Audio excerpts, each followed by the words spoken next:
Saturday night. I had some friends over, and it was only about 10 guys, but not all of them were from the show. And then I had to make guys from the show. You know, guys who work with us, because it was like Sophie's Choice. I was just like, well, gee, I was going to call up 𝗦𝗲𝗿𝗱 to come over, and then but I'd already called Gary, and then I remembered that Gary and 𝗦𝗲𝗍𝗿 it's a good thing you did. Yeah, that they're not getting along. I mean, that's still going on. I didn't. With adults, we could have handled it. One of you was an adult. It was a whole. I'll be honest with you. I'll be really upfront. I'm glad he wasn't there. Yeah. I'll be very serious. I mean, you could have invited him. I would have behaved, but it was more fun. I would have been uncomfortable with him around. Wow. Well, I'm an adult. I could have handled it perfectly. And I could have handled it too, but luckily I didn't have to. So it was like a guy's sleepover, like they came out. Beth went to West Virginia. What's she doing in West Virginia? Getting away from me. No, she had a job. Oh, okay. West Virginia has a brand new casino or something like called the Briarwoods. Have you ever heard of this? No. There's a casino, and she had to go interview Ben Affleck, Jennifer Garner, and Jessica Simpson, and then watch Lionel Richie sing, and she gets paid. So there's a job to have. Yeah, it was Come visit my casino and I'll pay you. Yeah, I don't know. It was like a nice hunk of dough, so she went. They flew her there and everything. On like a private plane. Are you kidding? Yeah. Wow. So it was like a whole thing.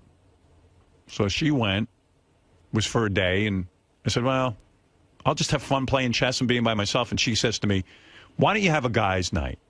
Invite some guys over. I said, why? Why would I do that?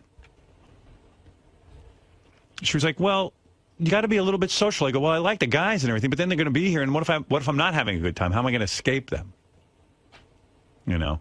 So boy, oh boy. Oh, you have no idea what it's like to be married to me. I mean, you do have some idea. You've worked with me long enough. But I worry about everything. But anyway, I decided to have a couple of guys over and Well, who made the cut? Well, like Benji wasn't there because I figured, well, all right, I've gone to dinner with Benji a couple of times. Sal and Richard I've gone to dinner with. But I never had JD out to my house.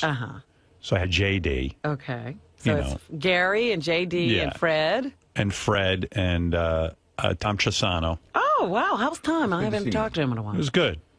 You know, he's not in radio anymore. He's like a good guy. He's a good Christian. He volunteers his time helping cancer patients. Yeah, I know he's doing that. I heard all about that. I'm like, Jesus Christ, could you be any more saintly, dude? You know? Go out and eat some pussy. Oh, stop. He's got a wife. Okay, eat her pussy. I'm sure he does. All right. You know it for a fact? No, or no? but they seem very happy. And then, but I don't want to imply like it was a station event or something. It was just like a couple of guys. Ross came over, but he couldn't stay for the evening. I had a barbecue. Richie Notar, my friend, from Nobu. And Jeff Schick I had out. I hadn't hung out with Jeff in a long time. And they had Tim. Tim Sabian? Tim Sabian and Doug Goodstein. Oh, okay. That was it. And then I was like, oh, gee, I wish I could Who was it you were like? Well, I had Jason. Jason Kaplan? Jason Kaplan. Okay. And I invited Will because those two are like a couple. But Will couldn't make it? Right. Will couldn't make it. He was out of town. And then that was it, And then I went, oh, I hope Sal and Richard don't bum out because they're going to think I don't like there'll be people. It wasn't like that. It was just a couple of guys, and I couldn't have like 50 guys. Right. I didn't have room for the guys I had. I would break out the water mattress. What do you call those? Those fucking air mattresses. Air mattresses. Yeah. Where'd you put air mattresses? On I had these big, comfortable air mattresses. I didn't have enough room because the guys stayed over. It was a big slumber party. We hung out. We had a nice time, right, Fred? Absolutely. Yeah. Terrific night. Terrific Great night of bowling, by the way. Yeah, we went out to a bowling alley. Yeah. And bowled. We had a fun time. Bowling can be fun sometimes. Yeah. You don't think of it as being fun, but if you get drafted into it, it can be fun. And it was fun. When guys get together, they're brutal. Like when Tim... Oh, were you all Sam Ben Ruby goofing on each other? Sam goes, hey... You didn't tell me Sam Ben Ruby Sam Ben Ruby was there. Cool. Sam walks in, he takes one look at Tim, he goes, I thought you were supposed to be skinny. Everybody's breaking Tim's balls. Everyone broke Tim's balls. And then we found out Tim went to McDonald's on his way to my house. Like, he couldn't even fucking wait to get there. How did you find out? He shared well, first of all, some of the guys had to double up in the bedrooms. So I even said to Beth, I know Gary's going to want to be with John Hein because those two are like a lovers. They're like married couple. Yeah, and sure enough, I said to Gary, would you mind bunking with one of the guys? And he goes, as long as it's John Hein. Wow. Yeah, those two. They're in love. That's not what happened at all. The woman who runs your house, very nice woman, she said, does anybody, we may have to bunk people up, but I said, well, put me with John because we get along. I said Gary's going to want to be with John. That's exactly what he said. How was it different? I guarantee you those please two put me with. It wasn't like it was her idea to bunk us up. I guarantee you they had sex that night. Gary got some. Yeah. That would have been all I got this vacation. And although I was thinking of putting 𝗦𝗵cie𝗄𝗿𝗱 with John Hein because neither one of them masturbate. That would have been a I'm not safe doing call. anything. How about you? Yeah, so like if Gary needed to masturbate, John would probably object. Right, so put two masturbators together. Right. Because when two guys share, you think two guys share a room and they go, hey, listen, I'm going to jerk off. You mind if I jerk off on you? What are they, 10? Pretend you're a girl. It was a little weird because they put us in your parents' room and they're separate beds that are together. Right, pushed together. And they made a point of saying, like, listen, if it's a little weird for you, you can move separate them. It was a very gay moment. Well, it's two separate beds. But they're right next to each other. Well, yeah, that's what my parents But and again, she made a point of going, look, the bed's separate. It's not one bed. Did you guys separate them or you just kind of dealt with it? I got to tell you, I got so drunk. Right. I practically could barely get my clothes off. Joe was brushing his teeth was the last thing I remember. I passed out. Right. So for all I know, we did have sex. And who else bunked together? Was your ass sore in the morning? I was because Gary woke up and said, I don't know, this alcohol makes my ass sore. I don't like that drink. Your scotch is weird. And we had a fun time. It was nice. Wait a second. So the deal is Tim, and it was Doug and Jason and JD. And Tim all drove out together. Oh, and yeah. So they stopped at McDonald's along the way, and Tim made a big point of telling everybody that he hasn't had McDonald's in 5 years. He told them at the place. He told them when we were at Howard's pool. Why does he lie? You're absolutely lies right. All the time about food. You want to know how we knew he was lying? So Tim gets to McDonald's, and he orders. McDonald's evidently has a brand new sandwich. What's the name of that sandwich? Oh, Jason knows. Jason, come in here. The McFatty? Yeah, like the McTubbo. The Angus wrap. Okay. Oh, the Angus wrap. The Angus wrap. So Tim orders the Angus wrap, except he specializes it, and everyone realizes the Angus wrap is so new that he'd have to have been there to know. He has to have at least eaten it once to know not to put this, and this in it, because you wouldn't even know. Yeah, you wouldn't know what's in it. So then it comes out, not only did he have the Angus wrap, he ordered 2 Angus wraps. Something he never had before. Now, why would you order 2 of them? All right. Then he ordered, I think did he have fries? No, what they did is he ordered the Angus wraps, and I think he was explaining how he customized them so that they're healthy. Right. And then at the end, the woman goes, is there anything else? And he just sticks his head and he goes, it's the McNuggets. McNuggets and 2 Angus wraps? In order to take the weight off. What is that? I now have the tools in order to take the weight off. Oh, okay. Yeah, those tools are gathering dust in a drawer somewhere. I think you just said, I'm a tool and I have to take some weight off. If you're unable to do the lifestyle, you can't take the job. Right.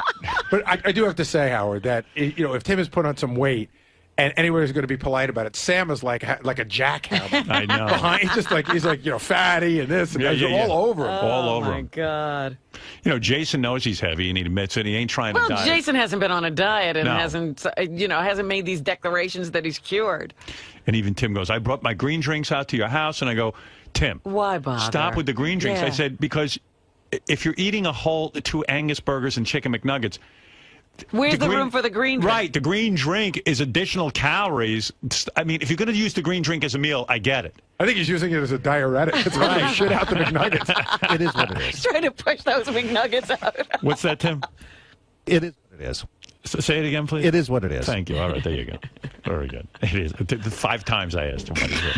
Oh, my goodness. The people, you know how we knew he'd been to McDonald's and he was lying? The people at McDonald's greeted him like he was at the Cheers, and they the were bar. Like, hey, Norm, your usual? Everyone knows his name. I was a man. I was a man for 6 months. Yes!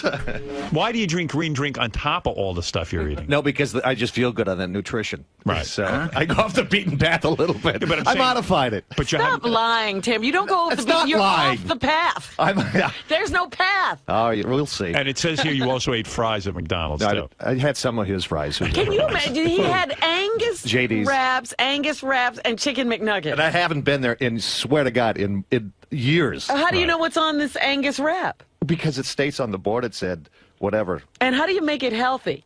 By not eating I took some of the less healthier stuff off. Please. What'd you remove from your Angus burger? I have no idea. You don't remember? I have no idea. All right. It was a blur. All right. Thanks for having us out, though. I told you you'd be fat again. You don't No, I listen to won't. me. You wait and see. Wait and see. Wait and see, gang. Yes. I love these challenges. What are we waiting for? Are you still wearing your thin clothes? Or you No, I had to go up a size. I I had to go up a notch. I put on 20. It's coming off. I saw something you might be interested in. It was on TV. I saw it over the vacation. It's like a girdle. Yeah. T-shirt. Oh, yes, those T-shirts. That you can I actually saw buy. that. It's $19.95, and it makes you look very slim. I don't want to do that. I want to be real. So I'm going to get down. Don't worry. Don't worry. See, I love these challenges. The best part of Tim getting thin was he threw out all his fat clothes when he got skinny. Oh, yeah. He was going smart. through that closet like it was Christmas. And I said to him, just box the clothes because I got a feeling you're going to be back up. Well, I fluctuate a little bit. No, you don't, Tim. You just keep going up. Stop No. lying I'm to going down. yourself. Stop lying Watch to this. yourself. Watch me. Watch the me. only reason you can't... Watch me. Tim, Notice listen how to everything's me. so clean now? Listen the windows to are me. painted clean. Oh, yeah, I saw that. The only paintings, reason everything nice around you're here? having this problem is because you're lying I to love yourself. you. You know that. You're lying to yourself. No, watch me. Watch me. Watch me. All right? Would you watch him? I'm going to Keep an eye watch on you, me. but you're lying to yourself. Did they paint here? Yeah, they painted the hallways. They put up all the Oh, yeah? pictures. It's great. Why did they paint if they were Because afraid it was of a leaving in disaster. 6 months? You see how it gets. Yeah. So, looks good. What happens if I do leave in 5? Now it's down to 5.5 months. What happens if I do leave? You can't leave. You can't leave. We Because love they you. painted. Oh, smart. You sound like the owner of Cleveland because you just go to LeBron. LeBron, we just painted. You're not going anywhere. We love you. Thank you. If They're created by man. We can solve them by man. That's right. When my alarm went off this morning, I said, if I resign, I said this to Beth, kick me in the head. Because there's no way that's right. So when I was at my house, Gary came out and he hands me an envelope as he's leaving. Both, I want to give you my new book. You know, he gave me the what do you call that? The galleys? Wasn't even like a galley is bound. This was just like a big paper clip of his, you know those big giant paper Yeah, clips? the ones with the things that you fold down. Yeah. And a whole bunch of pages. So It's not a galley. I would it's say a draft. It's not even. It's a draft. It's a manuscript. He gave me the manuscript. Okay. And so, I was like, oh, fuck. You know me. When I'm on Is this vacation, your vacation reading? I don't want to read his book. You know? God bless him. I'm glad he got a book deal. But he wanted you to look at the parts that were written about you. Well, remember, he goes, there's like 3 chapters that mention you. I don't know. Maybe I'm nuts, but it seems like the whole book's about me. Remember the book was supposed to be about his mother? Him and his mother and his growing up, And his mother right? had some mental illness, depression or something. And I said, wow, that's going to be an interesting book. The book's about me. Basically the premise being, yeah, my mother, was a little bit kooky. And then I met Howard. And then Howard. And here's how I got my job with Howard. But it's a fascinating read, Robin. I can't wait for you to read it. But the first time you hear about how Gary ended up at Adelphi, and then Gary's job at the local burger place, and then Gary's job Or at the record store. Oh, a whole chapter on the record store. I turned to Beth, I go, who's going to read about Gary at the record store? I turned to Beth, I said, Tom Cruise hasn't written his life story yet. President Obama, I don't think, has written his life story yet. Oprah hasn't written. Oprah hasn't written her life story yet. But 𝗙𝗙 has a book about his life story. I'm sitting there reading it. I'm pulling the hair out of my head. Well, did you read it, though? I read it from front to back. Oh, wonderful. Read the whole thing. Yeah? So now you know all about Gary. I know I know about Stephen. I know about Anthony. Who are these people? Those are his brothers. I know about his father's World War II history. Wow. I know about his father could have been in the mafia, but he didn't. He didn't choose that route. I knew about his ice cream sales. You mean his dad... What do you mean his dad could have been in the mafia? He hung out with a lot of tough guys. And Gary's father's nickname. Gary, what's your dad's nickname? Sally Foo. Yeah, Sally Sally Foo. Foo. Who gave him that? Well, down like where mafia guys hang out, they know Right. Sally Foo. Is that right? Yeah. That was his name with the guy. Seems all the Delabates end up with nicknames. Baba Booey, Sally Foo. Sally Foo. Sally Booey. Sally Booey. It's on its way to that.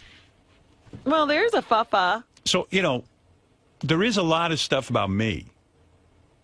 And it's more than just 3 chapters. Really? Yeah. I don't know. And then, so Beth said, well, what are you going to tell Gary?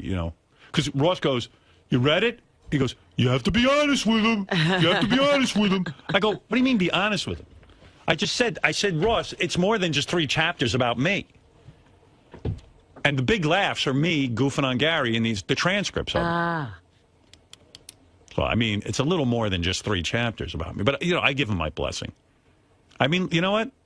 When he was working at that record store, boy, the action that was going on. What are you doing? Gary can name every... I can't wait for everyone to read it, actually. We're going to have so much fun with this fucking book. It's mandatory reading on the Howard Stern Show. Beth said to me after I read it, how do you feel about it? I go, you know, I don't know. She goes, well, when are you going to know? When are you going to tell? I read it like 2 days after he gave it to me, but she goes, when are you going to form an opinion? I said, I'll probably form it on the air. I said, because that's where I really get in touch with how I feel about stuff. I said, something bothers me about the book. But you're not sure what it is. I'm not sure what it is. But I found the most interesting stuff about his mom and stuff, and then I think Gary kind of backed off his mom and then got more onto me. Actually, so my editor's looking at it now. Yeah. Right? I mean, this is a really early draft, and the preliminary thing is that we're probably going to expand a lot of the stuff on my mother. Yeah, I'm telling you, Gary, that's really interesting. That's where the book is. Gary held back, though, a little bit. Oh, I think he's going to have to go deeper. He's got to dig a little deeper. Yeah, you want my comments, Gary? Absolutely. Okay. The stuff with your mom's really good. You do need to expand on it. I mean, it might be uncomfortable, though. But he's got the basis of it. I mean, the fans will enjoy the book. You know. More stories about working at the record store and the other fascinating jobs you had, especially at WLIR when you were a news intern. And how you got into Adelphi. Yeah. And more stuff about Ross Frank yelling at you. I got to admit, I like that. That actually sounds funny. That's I would love to read that. You like that part. I love that part.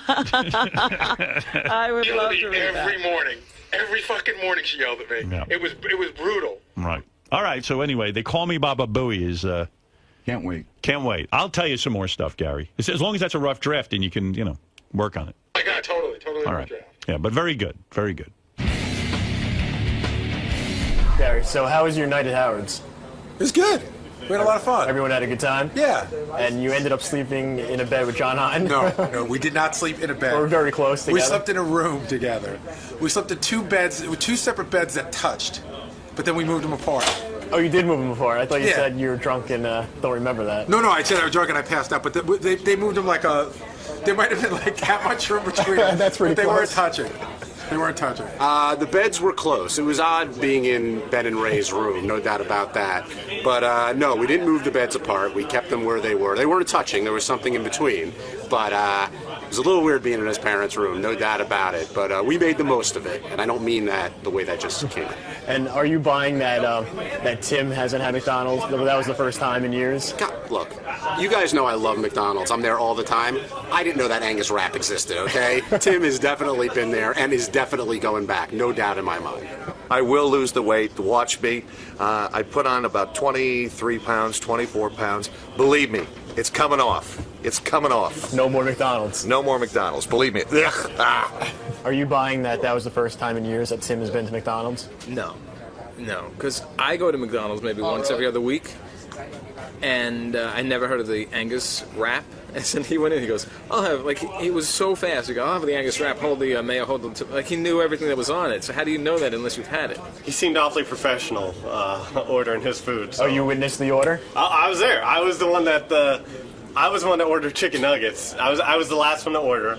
I ordered chicken nuggets, and then he jumped right in with, oh yeah, 4 chicken nuggets.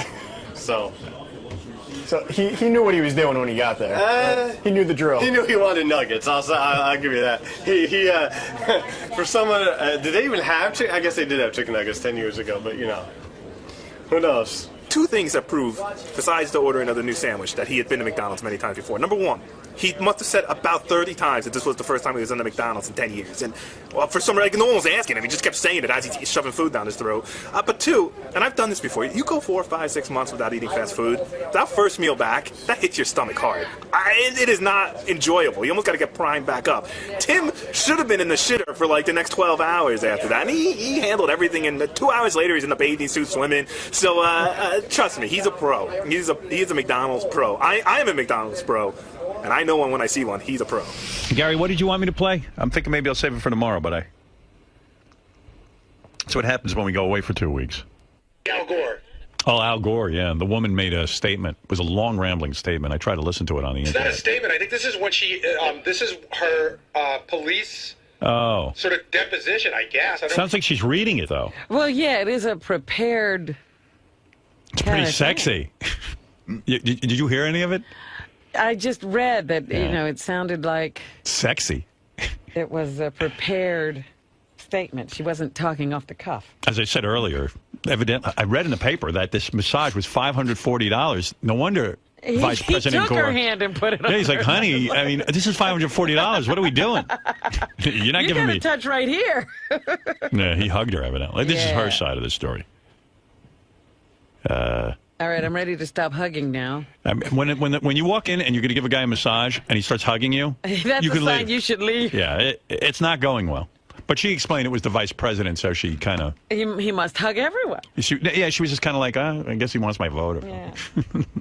I'm speaking on behalf of somebody who doesn't want to be named, so I'm not going to say who it is, but somebody who knows about how these things go says that when you hug a masseuse, when you walk in and you hug her, that's sort of the signal that you've been around, that you're looking for more. So what else did Sal have to say? Hello, yoo-hoo. What was the other signal? Is there some other signal like you say something? I don't know. Oh, no, you said that if they tell you you don't need a towel. Well, yeah, that's what I thought was the signal. That's what somebody told me. But Howard? Yeah. It's soft touch. Yeah. What do you mean? What's soft touch? I check out this website where it teaches about massage parlor etiquette. I'm just fascinated by it. If you say to the masseuse, I want a soft touch. When you first lay down, she always goes medium, hard, and then she doesn't say soft. You go, no, soft touch. And she goes, soft touch. And that's the signal. How come in your world all the masseuses have an accent, Sal? Because he does most of his research in Queens. Hey, Sal, can we talk about what you just told me in your office, or do you want to talk about that? No, I don't care. It's okay? Yeah, go ahead. I don't give a So Sal went on a cruise last week? Yeah. So he got his and hers massages. His wife ordered up his and hers massages. Oh, no. So they go, how many times have you gotten a massage before? And Sal's about to tell, I get about 20 a year. And he goes, like once. But then he says to his wife, he says he's laying on his back, and he goes, God, he goes, I hope I don't get an erection. And she's like, why would that happen? Right. And he goes, he got all weird. And he goes, I don't know. He goes, morning wood. She goes, you haven't had morning wood in 10 years. He goes, I don't know why that would happen. I don't know. He got all he got all miserable. He sounded like he had a miserable vacation. What did he tell you? I texted Sal over vacation, on the BlackBerry, whatever you call that, BlackBerry BBM. The messenger, yeah. So I forget, it was like... it was like one... Here's what I got out of it. Horrible. Because I just spoke to him. Yeah. He said he went on a cruise. And I said, well, that's great because at least, they only slam you once and then it's like all included money. And he goes, yeah, except for the drinks. He goes, I think I spent $2,000 on drinks because, he couldn't get any sex. Yeah, well, this was before the cruise. And it just sounded miserable. He was sitting in his garage drinking. I said, did you turn the car on and close the door? He told me that his wife was having her period, but I get the sense that she's always having it when they go any place for 4 or 5 days together. Here, wait. She's Sal. very regular. She schedules it that way. Let me see if I can find Sal's thing. It was on the group thing. You know what I mean? Yeah.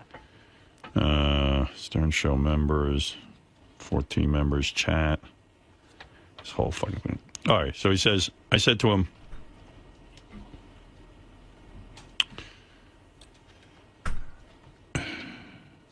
I was having dinner somewhere and I saw Ashley Dupree. Oh, yeah? Yeah, so I wrote Sal. I said, Sal, I just ran into Ashley Dupree. She was dreaming about your smelly balls.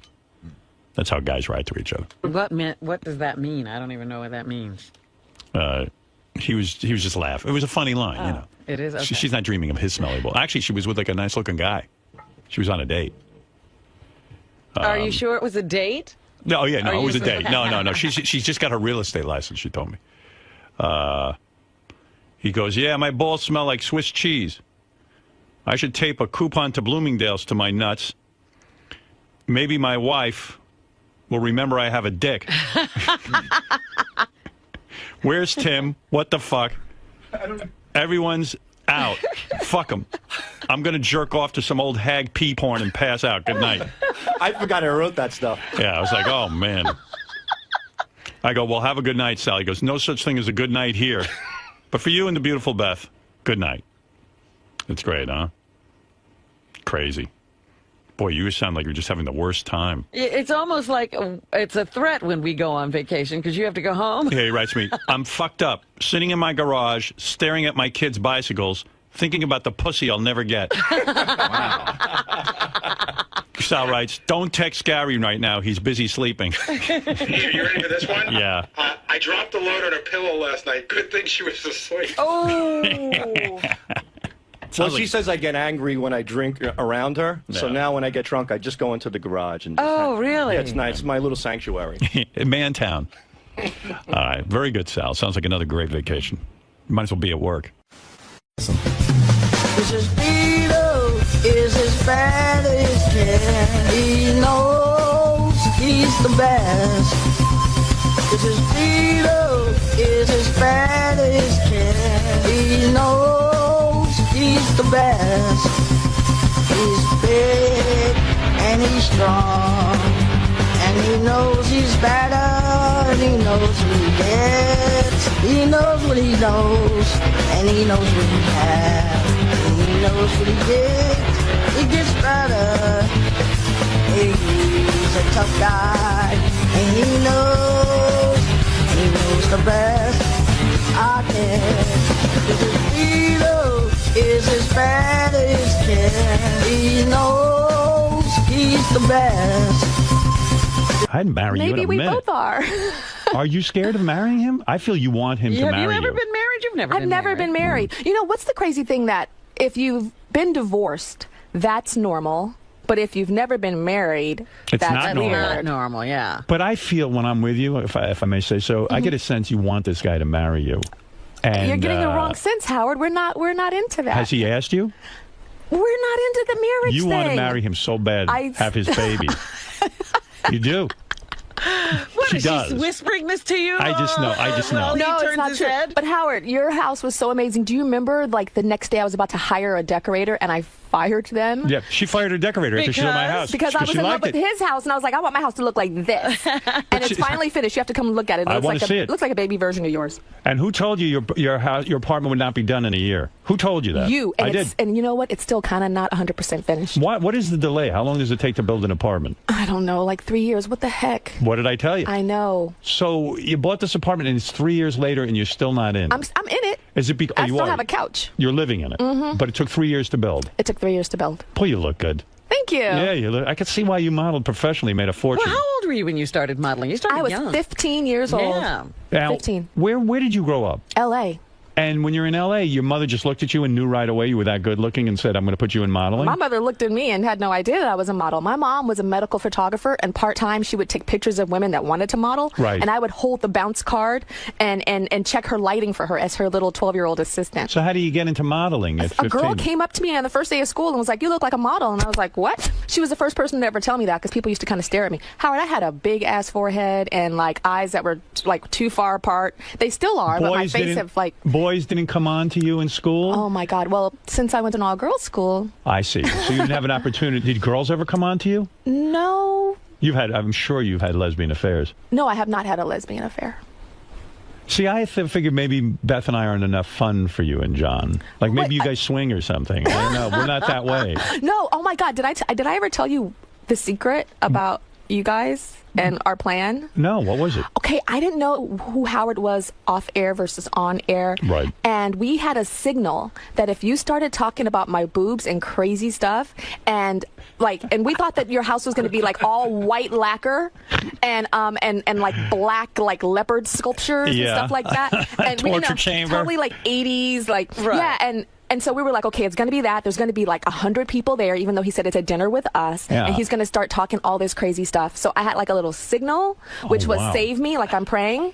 And that meant get us out of here. Go. Yeah. The moment we pulled up, Howard and Beth were at the front door greeting us like the Brady Bunch or something. That's how we are. Their house was warm and wood and love and like... We were nice people. Super nice. We love you. I think people think we're boring, Beth. So what do you think? Because we are boring. Well, John and I are boring too. You are boring? Yeah, we're just like you guys. How long have you been going out with this, John? 4.5 years. And I picture John nude sometimes with a huge penis. Oh, geez. I do. Why do you do that? I can't talk about this because he is a banker. Heterosexual? He is a banker. Yes, so we can't but I go there. just imagine he satisfies Tyra. Is that because everywhere. he's black? Can't talk about it. Not because he's... Is he black? So did you go to an all-white school? Were you the only black girl no, there? I went to a beautifully mixed school. A mixed school. We had chocolate, we had vanilla, we had caramel. Was your mother a dark-skinned black woman? My mother was like Robin's color, almost exactly. Is like Robin's color. And your father, where's he in the picture? My father's a little more chocolate. Are your parents still married? No, they got divorced when I was 6. I see. Yeah, but my dad's still in the picture. I mean, he used to work for my company. And so when you decided to be a model at 15, because somebody said to you, you should be a model, how does one go about becoming a model? I don't understand how you make that jump. Well, I waited. She discovered me when I was 13. I waited until the 11th grade when I was 15. Right. And I went to a bunch of agencies and... You walked around with a picture of yourself? I walked around with some snapshots that my mom took of me. So you must have known you were good looking, and boys must have started paying attention Boys to you. still were not paying attention. You have to understand that model does not necessarily mean beautiful, alluring, or but you're a attractive beautiful to a woman. boy.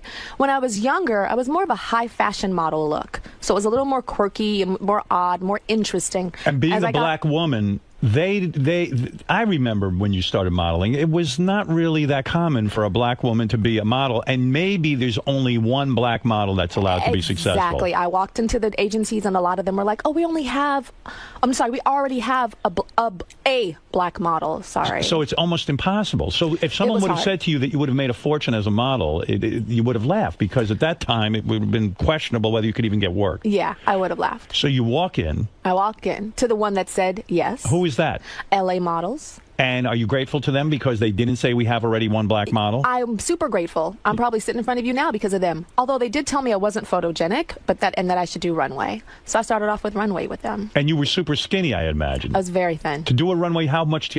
You're a tall woman. What are you, about 6 foot? No, I'm 5'10". You're 5'10". Yeah. What did look you at my weigh? heels. I mean, I have on like Those are 7-inch beautiful. heels. Fantastic. Let me see your feet. No, I have corns. Okay. I like corn. So you walk in and you're 6 feet tall. I mean, 5'10". Mm-hmm. What do you weigh at that point when you're that age? At 15, I don't know. It's probably 110 pounds. 110 pounds Yeah. at 5'10". That's incredibly skinny, right? Very skinny. Skinny with the big boobs. It's not so big yet. How to be an incredible sight, right? Not so big yet. And so they put you to work. How do they put you to work when everyone's sort of not into the black model thing? It's all about whitey. Well, it's all about whitey. Yeah, right. Well, No, it is. Well, I started with runway, so they liked black girls on the runway because we were elegant and graceful. Right. So then I started there, and then I slowly started doing other stuff. How do you learn how to do that walk on the runway? What is that all about? I studied, and I've seen documentaries and stuff on you and how you studied and like really were obsessed. You studied what the women did. I studied. I went to the fashion library in Los Angeles and like was obsessed with tape, and I'd watch tape of girls from the 80s and just really like study them, 70s too. So when people say models are dumb, they don't have to know anything, all they have to do is sit in front of the camera or on a runway, you say, no, there's something to be studied there. It's not that simple. Oh no, some of them really aren't necessarily that interesting. Because it's a secret. There is something to study about why some people break out and some don't. Yes. So what was the secret? That you somehow are more interesting? I think the secret for me was a lot of research. So like when I went to Paris for the very first time, instead of going to college, I went to Paris. I got accepted at every college I applied to. I wanted to be a writer. Yes, I wanted to be a writer and a producer for film and television. Were you the valedictorian of your school? No, I was not. What'd you get on your wish I SATs?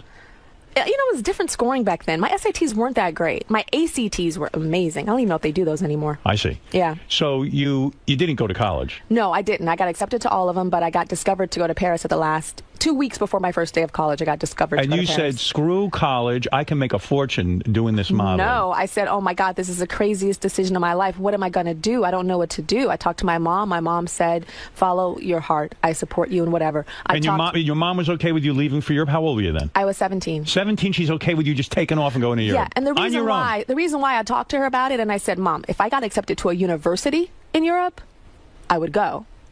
I'm 17 only because I started school a year early. I would be 18, going to college at the Sorbonne or something in Paris. Yes, but it's very different. When you go to Paris as a model, isn't every guy a wolf, and isn't every photographer going to fuck you, so to speak? No. Do you curse at all? Yeah, I curse. You do? Yeah. But that's not your image. No, I curse. You won't I used say to curse all the time on my talk show, but see, I was beeped because I was on, network television. When you would go to Paris to model and look in the way you do, even though you think you're ugly, look in the way you do, didn't every photographer try to bang you and say he'd put you on the cover of Vogue? Okay, I don't understand this, Howard, but it did not happen to me. Did you go to Paris as a virgin? Yes. You were a virgin? I was a virgin in Paris. You never had a boyfriend up until then? No, I had boyfriends. I just was a virgin. I remember doing Well, how far would you doing go? a photo shoot with Naomi Campbell and Beverly Peele for American Vogue and talking about virginity, and they were shocked that I was still a virgin. Naomi Campbell was the one who was mean to you, wasn't she? Yeah, but Horrible to you. this was a nice moment, and we She were hated talking. you because you were black. Am I correct? Tell the truth. And successful, maybe. Yes. Yes. She couldn't deal with it. She said, I'm the black model, not you. Well, no, the world said that. Right. The world told her there can only be one, and here comes the new one, and Naomi, you better back up. So she reacted very strongly to something that was already negative. You know And what I what way did she express that to you when you were modeling with her? What did she say to you? You know that movie Showgirls? Yes. Just do that and make it the modeling industry. She was really brutal to you. Did she try to sabotage your career? Just that movie Showgirls. That's How does all a I'll woman say. try to sabotage But she your career? apologized. She came on my talk show years later and she apologized. But my life was a living hell. I'll admit it was a living hell for years, for many, many years. Well, I know what was in the press was she always said you were copying her. Yes.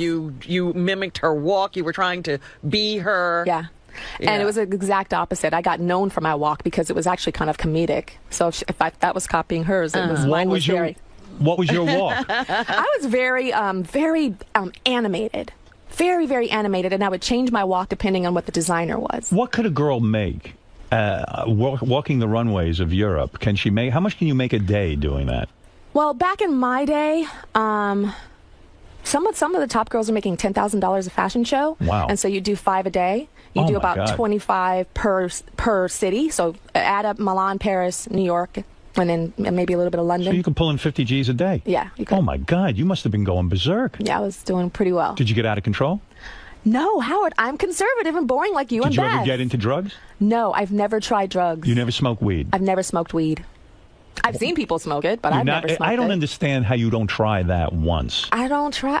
I tried a cigarette when I was 6. It was burning in an ashtray, and my mom's friend's cigarette. And I smoked it, swallowed the smoke, coughed for 2 days, never did it again. When I was 12 years old, my best friend got 2 peach wine coolers. You know those Bartles and James back in the day, or Seagrams? And she was like, dude, let's try this. Da, da, da. We sat in her hallway.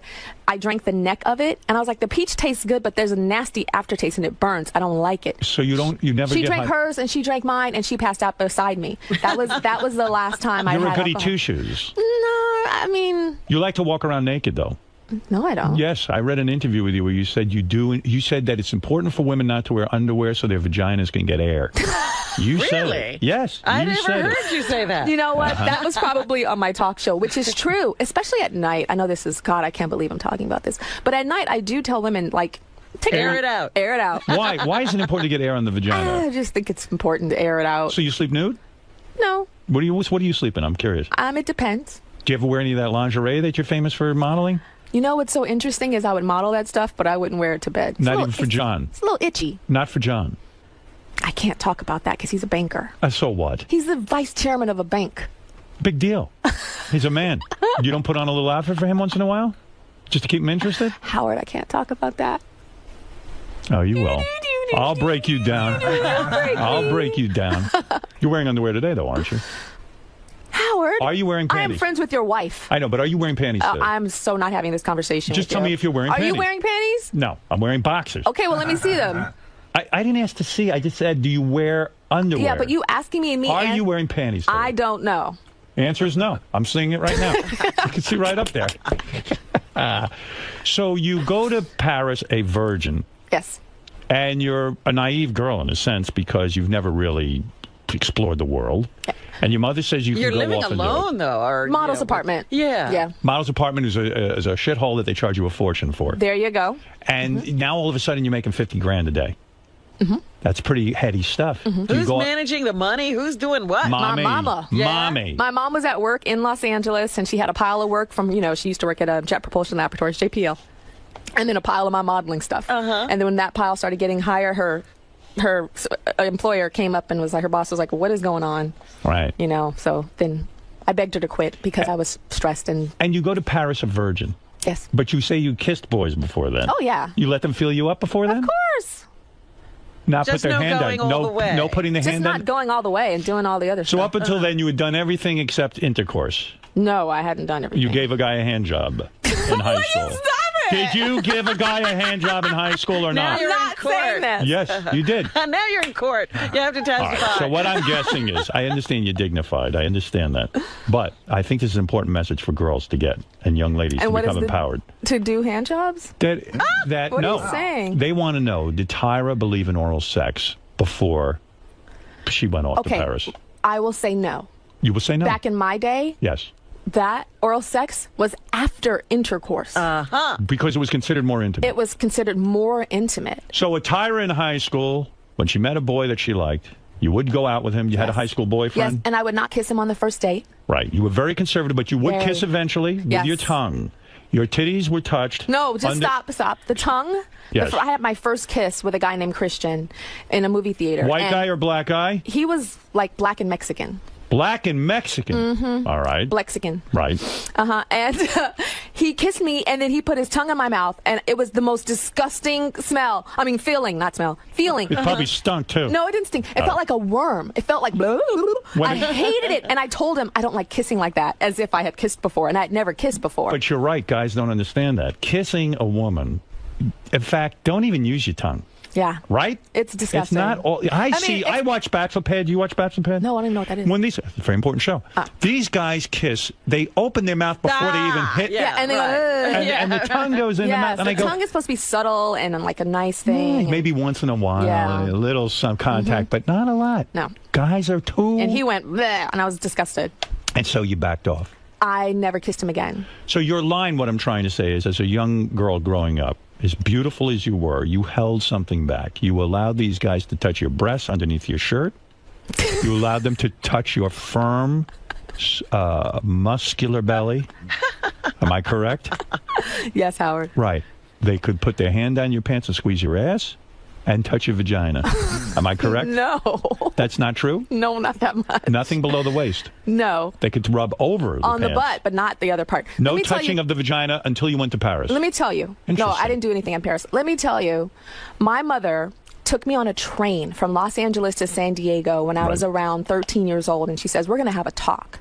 And my mom gave me the most descriptive, embarrassing sex talk ever. And what was that talk? She said, you are going to start, having relations with guys, and they're going to touch you and they're going to kiss you, and your body's going to feel like this, and this is going to start quivering, and then your breath is going to quicken, and da-da-da.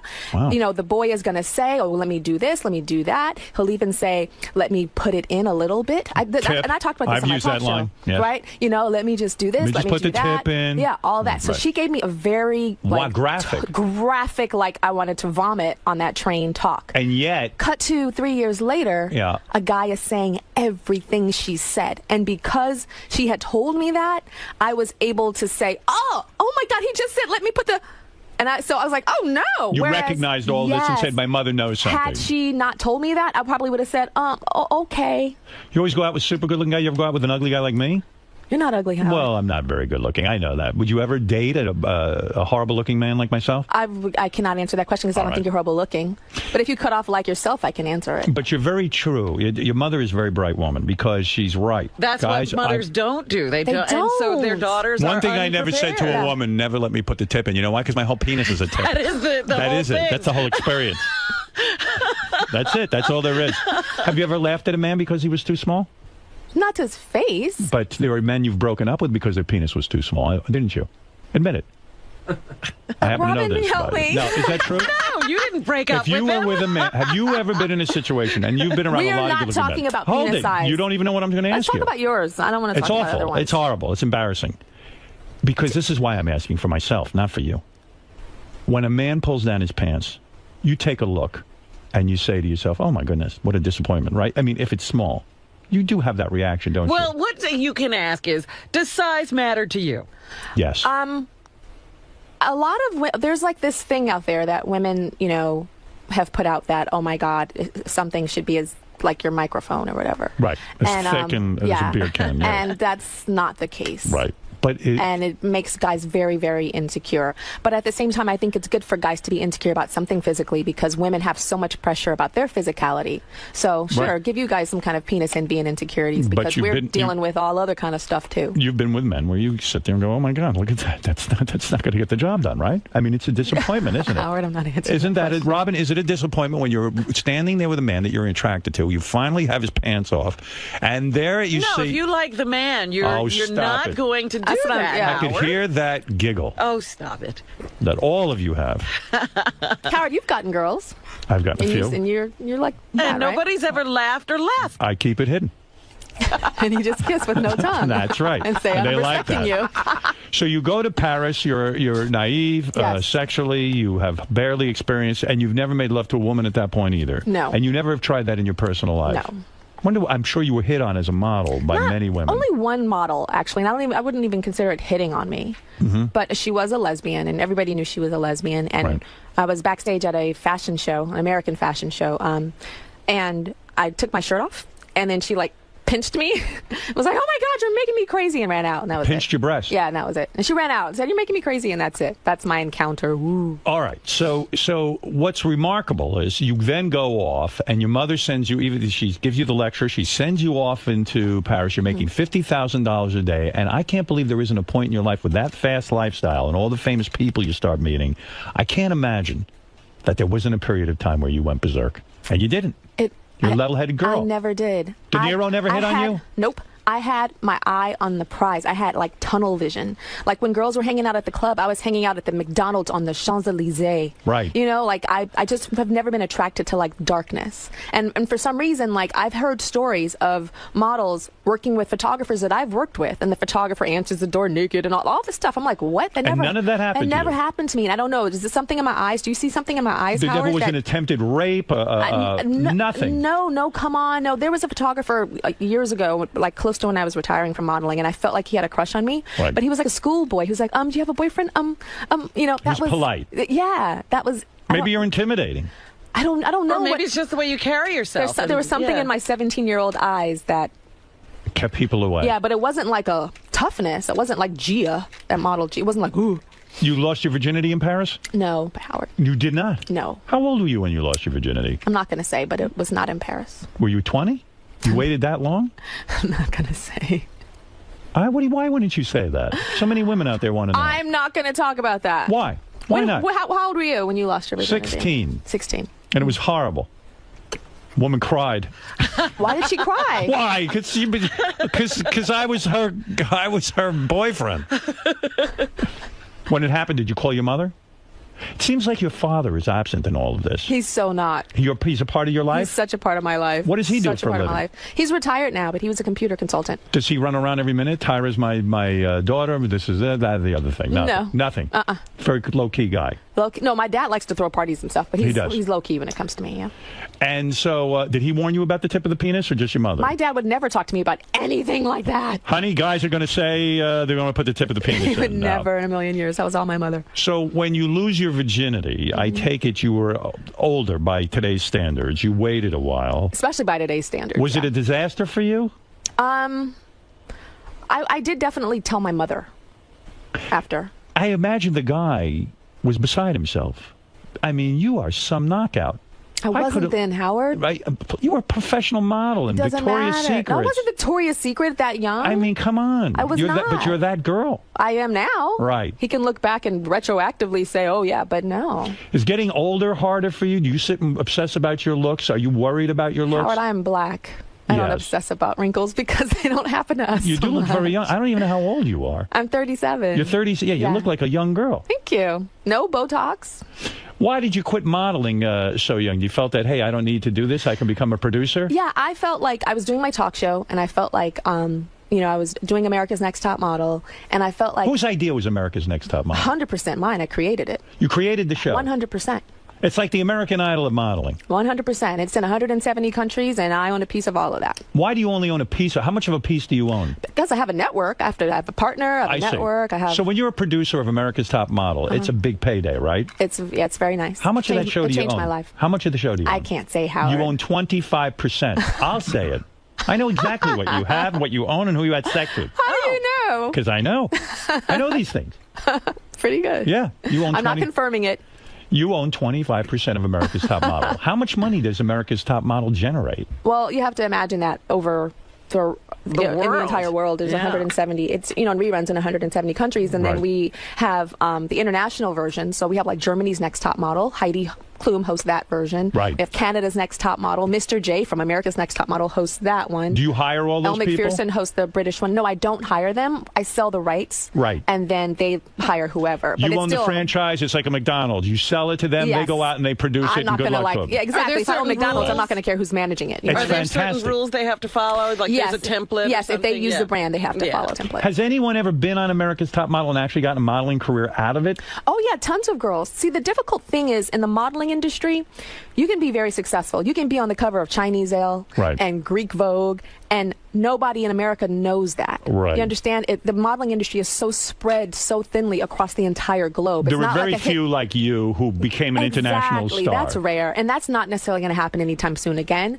because the supermodel has now transitioned to reality stars and singers and actresses. When you hit fame, did you start hanging around with Cindy Crawford? No. No, you don't have other model friends? No, Rebecca Romaine and I were very close when we were modeling. Super close as models. Why are you no longer close? I don't know. It just I'm happens. in New York. Yeah, that's Do you just have normal. close friends? I love Rebecca, though. Every time I see her, it's just Do you have a lot of close friends? I do, but they're mostly from high school.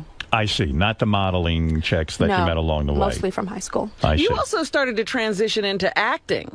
Yeah, I acted. I hate when people call me actress. I'm like, I don't deserve that title. I did some acting. My daughters were in love with that movie where you play like a Barbie doll that comes to life. They love that movie. must have watched that 50 times. Yeah, life size? Life size, where I would sit there and watch that thing over and over again. Believe me, listen, no offense, I could have beaten off to the thing. They're watching it as an innocent. You know what I'm saying? You're parading around in different outfits. I like it. I'm watching it with the kids, but I'm seeing it on a whole different level.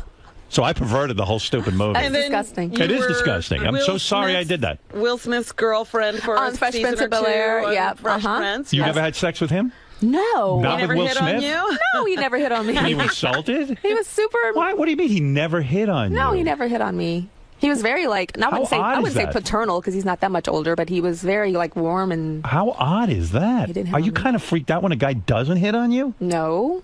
Will Smith didn't hit on you? No, he was married, Howard. Oh, I think they swing those two. Stop it. Well, he wasn't with Jada then. He was with his first wife. He definitely stepped out on her. Wow, how insulting. No, he didn't. Okay, what is your dating history? Did you ever date any famous guys? Yes, she did. Who'd she date? Give me the list. Well, I know John Singleton. That's what, the director? Yeah. And why'd you break up with him? What's wrong with him? Howard, I was 19. You were 19? Yes. Did he ask you to marry him? I don't know, Howard, no. Have guys proposed to you? Maybe. He hasn't, no. Have guys proposed to you? Are you unlucky in love? Is that it? Howard, not every woman wants to be married. If I wanted to be married, I'd be married. Have you been proposed to? Maybe I have, maybe I haven't. I'm thinking you haven't. Could you be a pain in the ass or something as a girlfriend? No. Are you sweet? I look strange because I haven't been married, Howard. Do you understand? If I was Are you sitting difficult here, to live with? Howard, if I was sitting here and was divorced twice, you would be looking at me differently. No, I'm impressed with you. But a guy's not asking you to marry them. This John Singleton character, did he treat you good? He was very sweet. Yes. Very nice. But was he abusive or something? No. No? Why would you say that? No. I don't know, I'm trying to get to something. I thought you knew something. No, not at all. Did he cheat on you?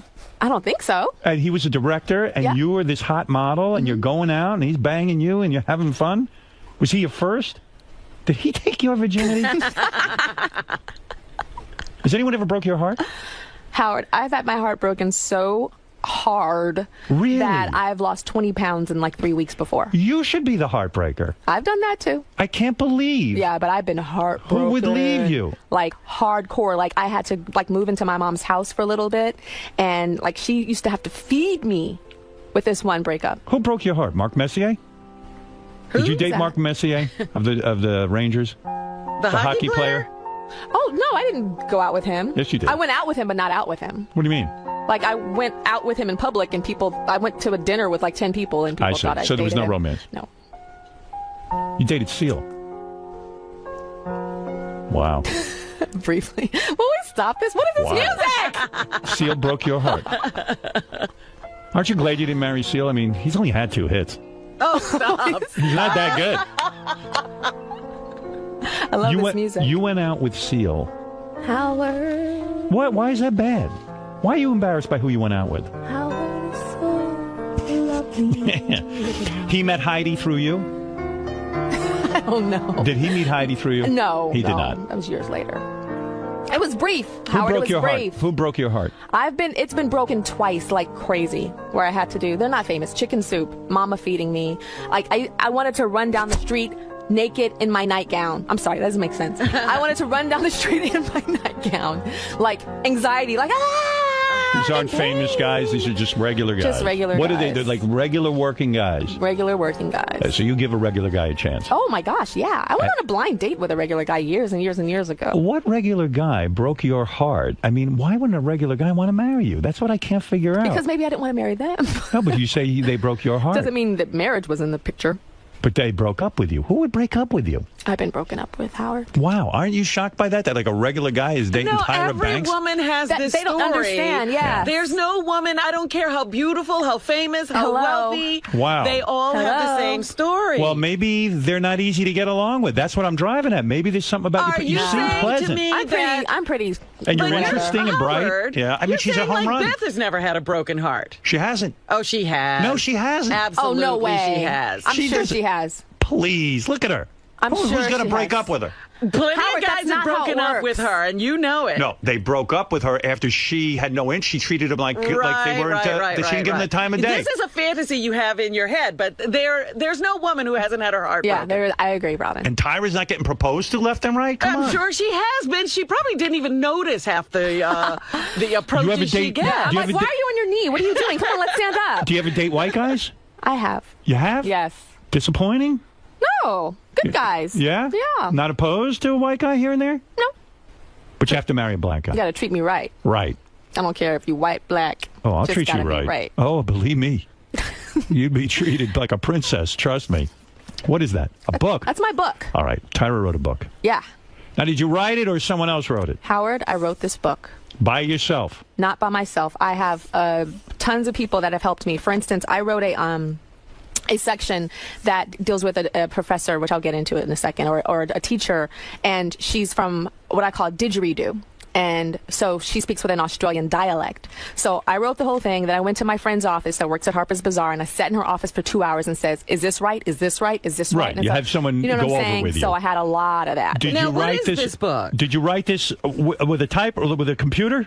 Yes, with a computer. Do you type? Most of it in New York City. I type super fast with 2 fingers. You're a two-finger typer. 2 fingers. I spent tons and tons of time in the New York Public Library at Stephen Schwarzman Building, the real beautiful big library. Yes. Months and months in there, and all across the world. Most people. What is the book about? We don't even know what we're talking about. The book is called Model Land, and Model Land is a fantastic modeling academy on the top of a mountain in a town called 𝗦𝗵cie, and they build the world's most amazing models, and 7 models graduate each year, and the world is obsessed with these people. In other words, it's a school where they train women to be models. There you go. And they pick them out at birth, almost like what they do with chess players in Russia. No, they don't. They get discovered on a certain day called the Day of Discovery. I see. And then they get shipped off to this school.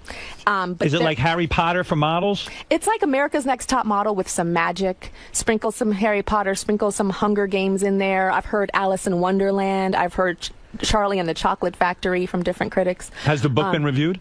It has. Did you get good reviews? Oh my God, Howard! My first review was from Publishers Weekly, and it was amazing. So is that a big rush for you, more so than the TV, more than the modeling? I love creating like stories, right? So this girl 𝗪𝗍 was interesting. At the beginning of this interview, you were asking me about my modeling career and all the stuff that has happened to me. So I got discovered at 15 years old. 𝗪𝗍 gets discovered at 15 years old. So it's a lot about you. It's very similar. I mean, 𝗪𝗍 has one green eye. Look at that. Does 𝗪𝗍 ever have anal in the book? Oh, Howard, that was really awful. Why? Why is that awful? That's awful because she's 15. No, well, eventually she gets older. No, that's awful. Oh, she stays 15 through the book? Yes. Well, then anal's out of the question. That is awful. Yes. Well, how do I know that? Are you still afraid of dolphins? 𝗪𝗍's never even kissed a boy. Is 𝗪𝗍 afraid of dolphins? 𝗪𝗍 is afraid of dolphins, yes. How are you afraid of dolphins? Does that freak you out? On your TV show, you were afraid of dolphins. No, I am afraid of dolphins. Well, how did you develop this fear, and when did you discover it? And why try to get over it? Who cares? When are you going to encounter a dolphin? Anyway? No, I wanted to get over it because I used to have dreams that I was in a swimming pool and dolphins were like bumping into my legs. And that freaked you out? It freaked me out. So on your TV show, you put yourself in a tank with dolphins? Yeah, I went to SeaWorld, and please stop it. Did it cure you? I thought it did, and I went on my show, and You know, freaked tried out. to, yeah, but then I started talking about it and I started crying on stage again. And then at SeaWorld, I was like, okay, I went through stage 1, 2, 3. Okay, let me tread water with the dolphin, and the dolphin can do that tread water thing that they do, and I'll do it in front of them. And my guide said, I'm sorry, I can't allow you to do that because you're still a mess, and you could flail and hurt the dolphin's eye or something. So I was a danger to the dolphin. I've read reports that you're worth $160 million, and then I've read reports that you're worth $75 million. What are you worth exactly?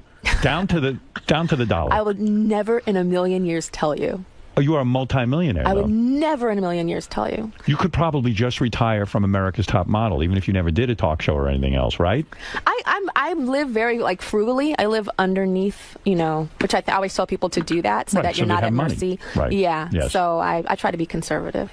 And so do you see yourself now, because it freaked me out when you walked away from a hit television show. Yeah, I was going to say, why did you walk away from the talk show? Why would you? I thought you were lining up to be like the next Oprah or something. This was the plan. We had a plan, and then you threw it all away. Well, that wasn't my plan to be Oprah. Yes, it was. So no, it wasn't. I'm telling you, that was your plan. You don't even know your own plan. It was not my plan. All right, what was the plan? It was my plan. I'd still have a talk show. No, I honestly, a lot of it had to do with my well-being. I wasn't well. So doing America's Next Top Model. Physically You were run down from doing the show? Run down. Is it a huge demand on your time to do a show like that? To do both it is. So you have, with a talk show, you have to do 100 and something a year.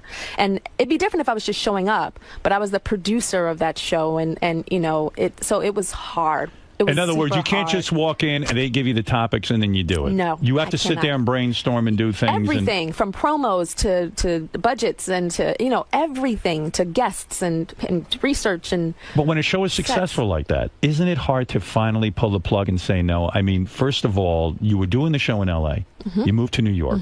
And then even the people moved with you to New York. And then supposedly they were upset with you because you canceled the show and they moved their lives and all that. Even all of that is a responsibility. Yeah, it is a responsibility. I always have a responsibility. No matter what job and what production I do, that is a responsibility. But I still have to think about the health. But at the same time, you have to understand that the television business was also not necessarily doing well because of the 2008, because of the recession. Right. So it also didn't necessarily make the most financial sense to continue as well. So you were putting in a lot of hours. You said, hey, I'm doing very well financially. I don't need this aggravation of doing a daily talk show. And when you go to them and you say, I'm not going to do it anymore, do people try to talk you out of it? No, it was a conversation that we had with the production company. Right. Because it's a business for them too, so they're looking at advertising and dollars in the recession and everything, and so we just were they decided pissed to at you? continue. No, no one was mad. No. Do you miss it at all on any level? No, not at all. You don't. No. I kind of do miss interviewing people every now and then.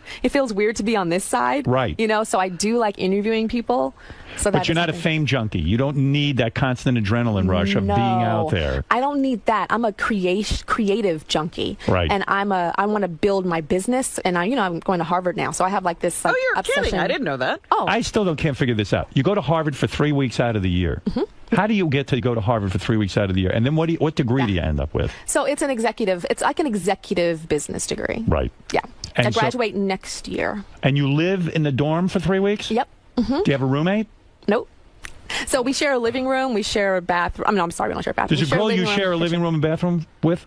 Huh? You share a living room and bathroom with another girl? Not a bathroom, excuse me. We share a living room and a dining room and a kitchen. And then you walk in and, there's Tyra Banks as my roommate. Yeah. That's not freaky to somebody? That's not different? That's not sort of weird? It probably was weird in the beginning, but during the second terms and stuff, it hasn't been weird. And it's more than 3 weeks a year. I mean, and when you go to class, I imagine the boys at Harvard like what they see. I mean, I imagine it caused quite a stir. I don't right? dress like this at What do you wear school. to class? I wear jeans. Would you ever wear a cheerleader outfit? Are you with a cheerleading team? Yes, I wear a Harvard cheerleading outfit. You would never wear a cheerleading outfit to class to show your professor? You know what? I should do that.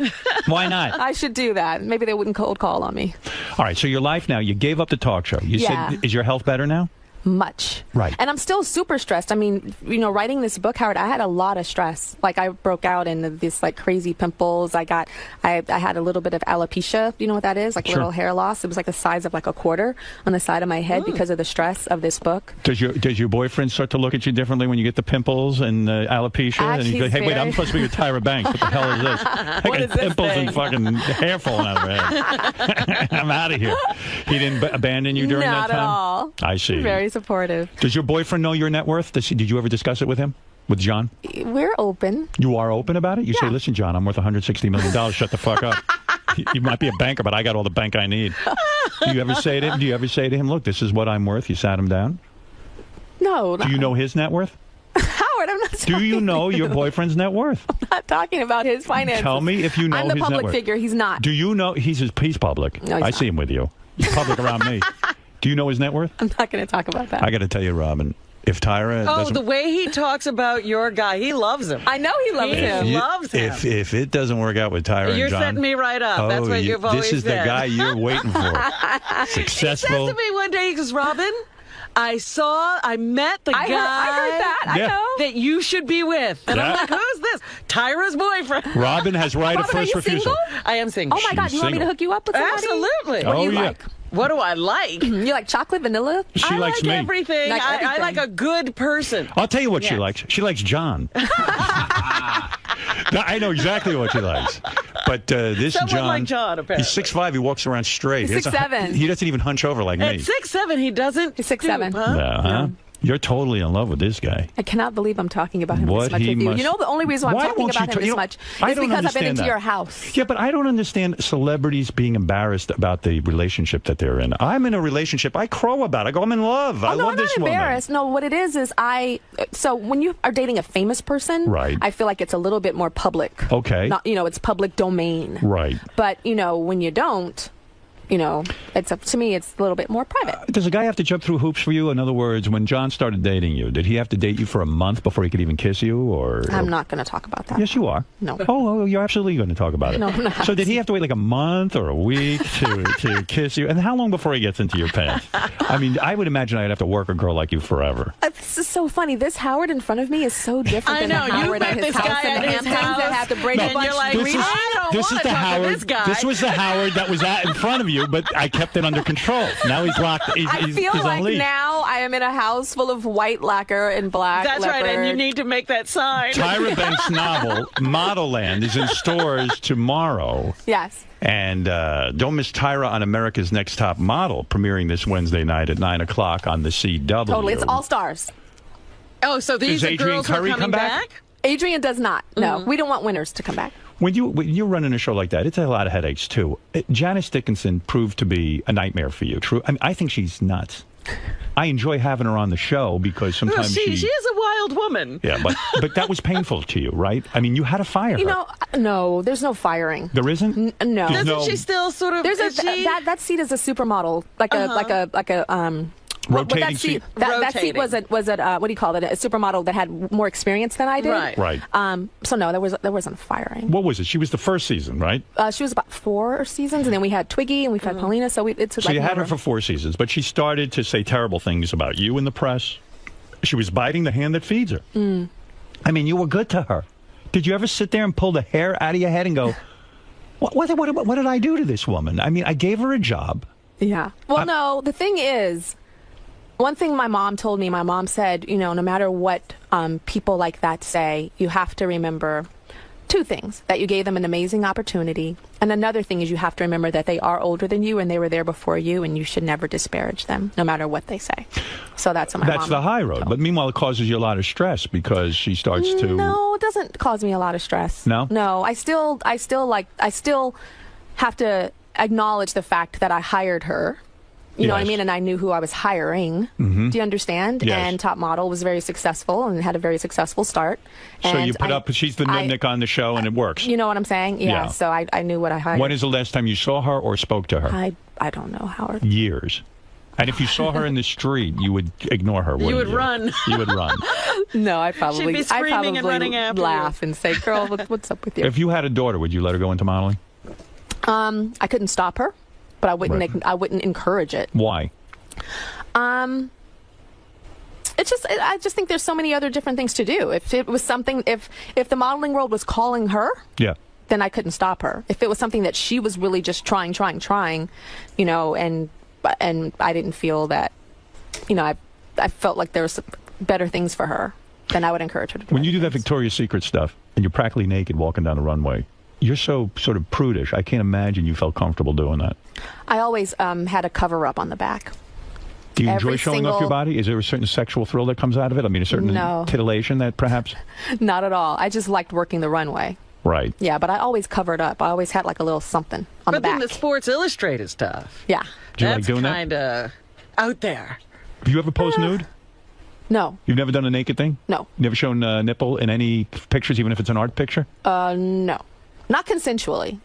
When I say the Sports Illustrated it might stuff be was something out there, it was very sexy. Yes. You know, that was a side of you that... Sports Illustrated is very sexy. Yeah. I used to joke and say that I know how to act sexy for a photo, but it's not as natural in person for me. Or like, it's just not as natural for me. Who's the most beautiful woman you ever saw? Ever saw? Modeling. Christy Turlington's pretty amazing. Iman, it's pretty beautiful. Beautiful. You friends with her?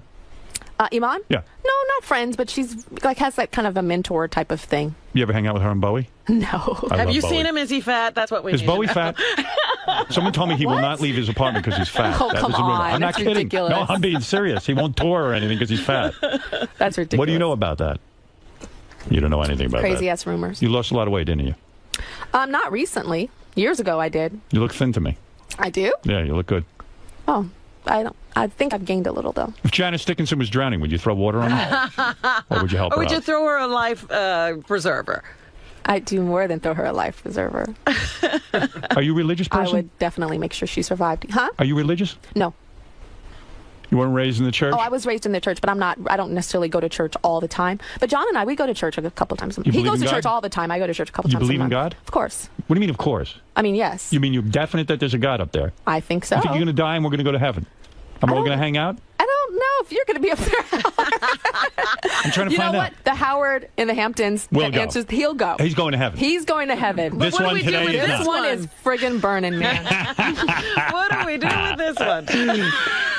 All right, let's go to a couple of callers. First of all, we're here to celebrate Tyra's novel, Modelland. It's in stores tomorrow. She's very excited about it. She wrote it herself. You know, yeah, okay, some people commented, but she wrote it. She wrote it. Don't miss Tyra on America's Next Top Model. Premieres this Wednesday night at 9 o'clock on the CW. How many years has that been on? A long time This is cycle 17 that's starting. So cut that in half. Tyra will be signing copies. Tyra will be signing copies of her book Wednesday night at 7 o'clock at the Barnes & Noble on the 3rd Street Promenade in Santa Monica. What are you going to wear to that? Oh, something really saucy. Oh, yeah? Whoa, why not? Let's hear. What are you going to wear? I don't know. I think I'm going to wear like some like pants. And, pants. Wear something like this. Shows off your curves. I'm going to wear something that shows off curves, but it's going to be pants. No, guys don't want to see pants. Because I'm not doing just normal signings. I'm like doing these kind of like symposiums with people. So wear I don't a want to dress. just go hi, hi, hi, hi. I'm talking on stage and it's interactive with the Wear audience. this and wear those heels, and people will come. How? I'm going to be talking to young girls. So what? About For my additional signing dates and locations, go to modellandbook.com. King of all blacks, you're on the air. Go ahead. Real quick for Tyra. We're running out of time. She's got an important life. Go ahead, King. Yeah, I just wanted to tell you, like, I love all women. I love black women. But what happens is when they get powerful and they get money, they get stubborn and they're kind of hard to get along with. Is that right? I'm glad Tyra, you're telling us that. Are you powerful and stubborn? And hard to get along with. I'm not hard to get along with, King of all blacks. Well, that's like Beyonce, like, you know what I'm saying? Like, you could tell, like, Jay-Z said, like, she said, now you could get me pregnant, so he got her pregnant. Oh, she calls the shots in that relationship, right? Yeah, yeah. I don't even think so. King of all blacks, are you just intimidated by strength? No. Yeah, well, I don't like a strong woman anyway. I like them kind of weak. He doesn't. Exactly. Yeah. That sounds He's a like weird that's guy. what that's He's coming into from. he gets married. You're a foot fetishist. Oh God! Yeah. When you said she couldn't, when you said you wouldn't let Howard see your feet, I'm sitting in the sweeper going, damn. Jim, real quick, go ahead. Tyra, do you use a vibrator or just your fingers when you Tyra, do you ever use... Now, you're giving him the cutoff side. You don't believe in a vibrator? Robin uses a vibrator. Here we go. What have I got to do with anything? I thought that meant she uses her fingers. Oh, stop it. Let's go to... I don't know. Gary, is that you? Yeah, it's me. Okay. Hey, I just want to say to Tyra, I'm probably one of the most straightest guys you'll ever meet, and my wife has got me hooked to America's Top Model. I don't know hide the hair of fashion, but I just like the challenges you guys do on the show, and I just think it's a great show. Now, a follow-up question is... So a straight man can... That's not a question. A straight man can like America's Next Top Model. Exactly, and the straight men always say, my wife likes it, and I watch it with her. I should be watching that show this season. You should totally watch I will it this watch season. it. I'm going to get into it. I asked you to be a photographer this season, and you said no. Well, yeah. You're getting into photography. Do you want to do it this new season? We're about to start a new season. No, I'm not that good. Believe I can me. hold your hand through this. You don't want me doing that. Trust me. I'm a pain in the ass. What is it, Gary? She has to go soon. Tyra has to go? Yeah. All right. My follow-up question is, what kind of girl is she in the bedroom? I think she's a crazy, crazy girl. Tyra's very conservative, I think. Tyra, answer the question. I'm not answering that damn question. All right, listen, Tyra. Oh, 𝗦𝗵cie_𝗿𝗱 wants to say hello. Oh, Let him dear. say it. Yes. Go ahead, High Pitch. Hi, Tyra. How are you? Hi, High Pitch, Derek. Listen, I love you very much, and I want to know, do you have a boyfriend? If not, I would love to go out with you. You're the hottest. Would you ever date a High Pitch, Eric? Aren't you lucky that you're already taken? That's right. Is the dating scene the worst, though, Tyra? Seriously. Are you glad you're in a relationship? Yeah, dating's not fun. It's not. Why is it not fun? But you know what's not fun is wondering, is he going to call? Does he like me? Da-da-da. Does he really have a girlfriend? And he says he doesn't have a girl. It's just all that stuff is just awful. It's more comfortable to be in a relationship, so. and you feel like someone has your back. I and think you feel, so. Right. All It's that true. dating crap. Yeah, I want Robin out of that dating scene. I really want her hooked up. I really need you to work on that because I'm not getting anywhere. I tried to set her up. She didn't want anything to do with it. Tyra's Model Land is in stores tomorrow. It's a big deal for her. She wrote a book. It's a very satisfying thing to write a book, I imagine. And the book there's fantasy in here. The supermodels have superpowers. Are you hoping to get this made into a movie? Is that what the plan is? I've already been offered a movie when I was writing it, and I said no. I held off. Why would you say no?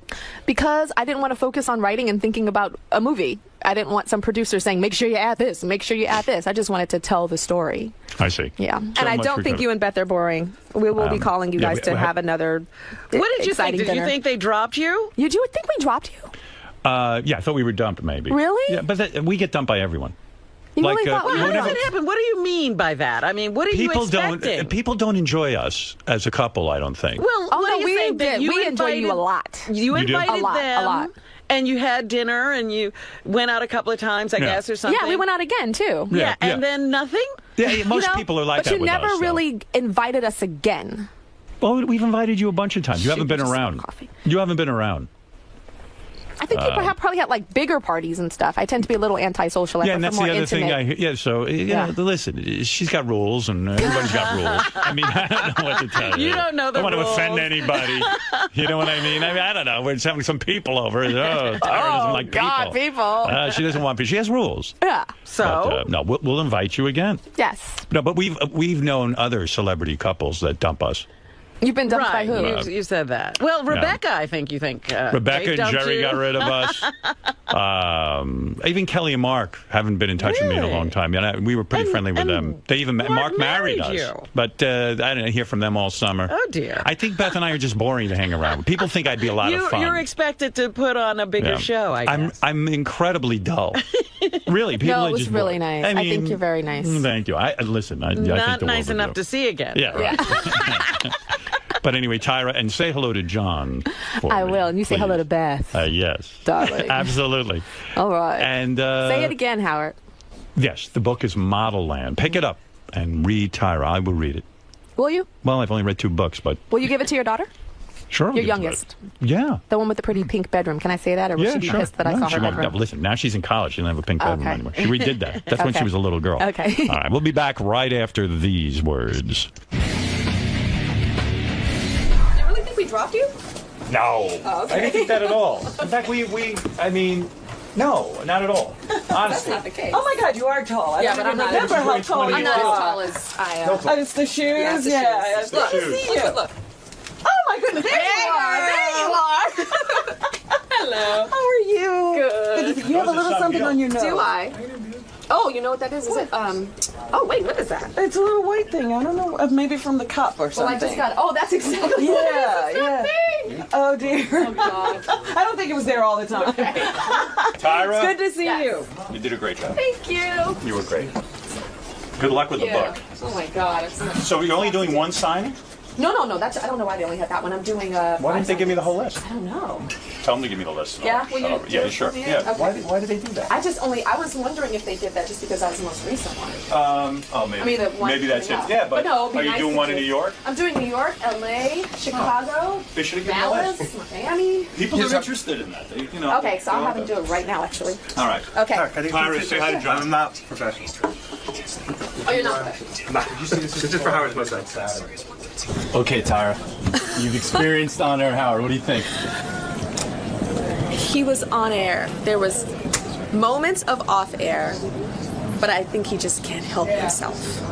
Where he's trying to be that guy at the dinner party. He's trying to be the guy at the dinner party, but on air Howard just keeps socking him up the face.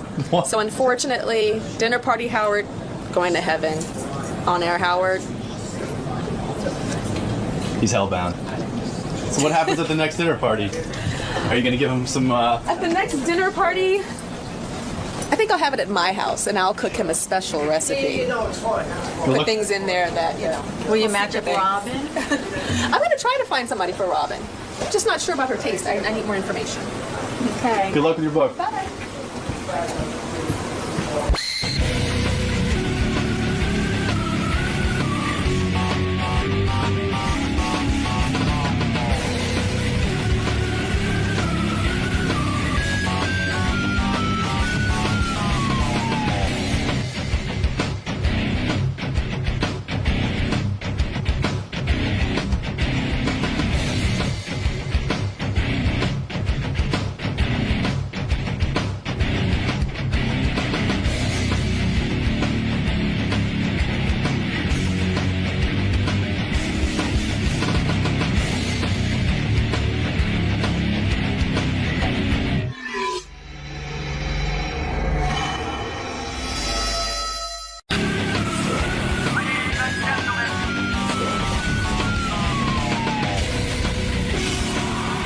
Said in 2008 that he missed the camaraderie of snorting coke in the bathroom with his buddies, and like sometimes he'll even go and hang out in bathroom stalls because he just misses, I guess, that closeness.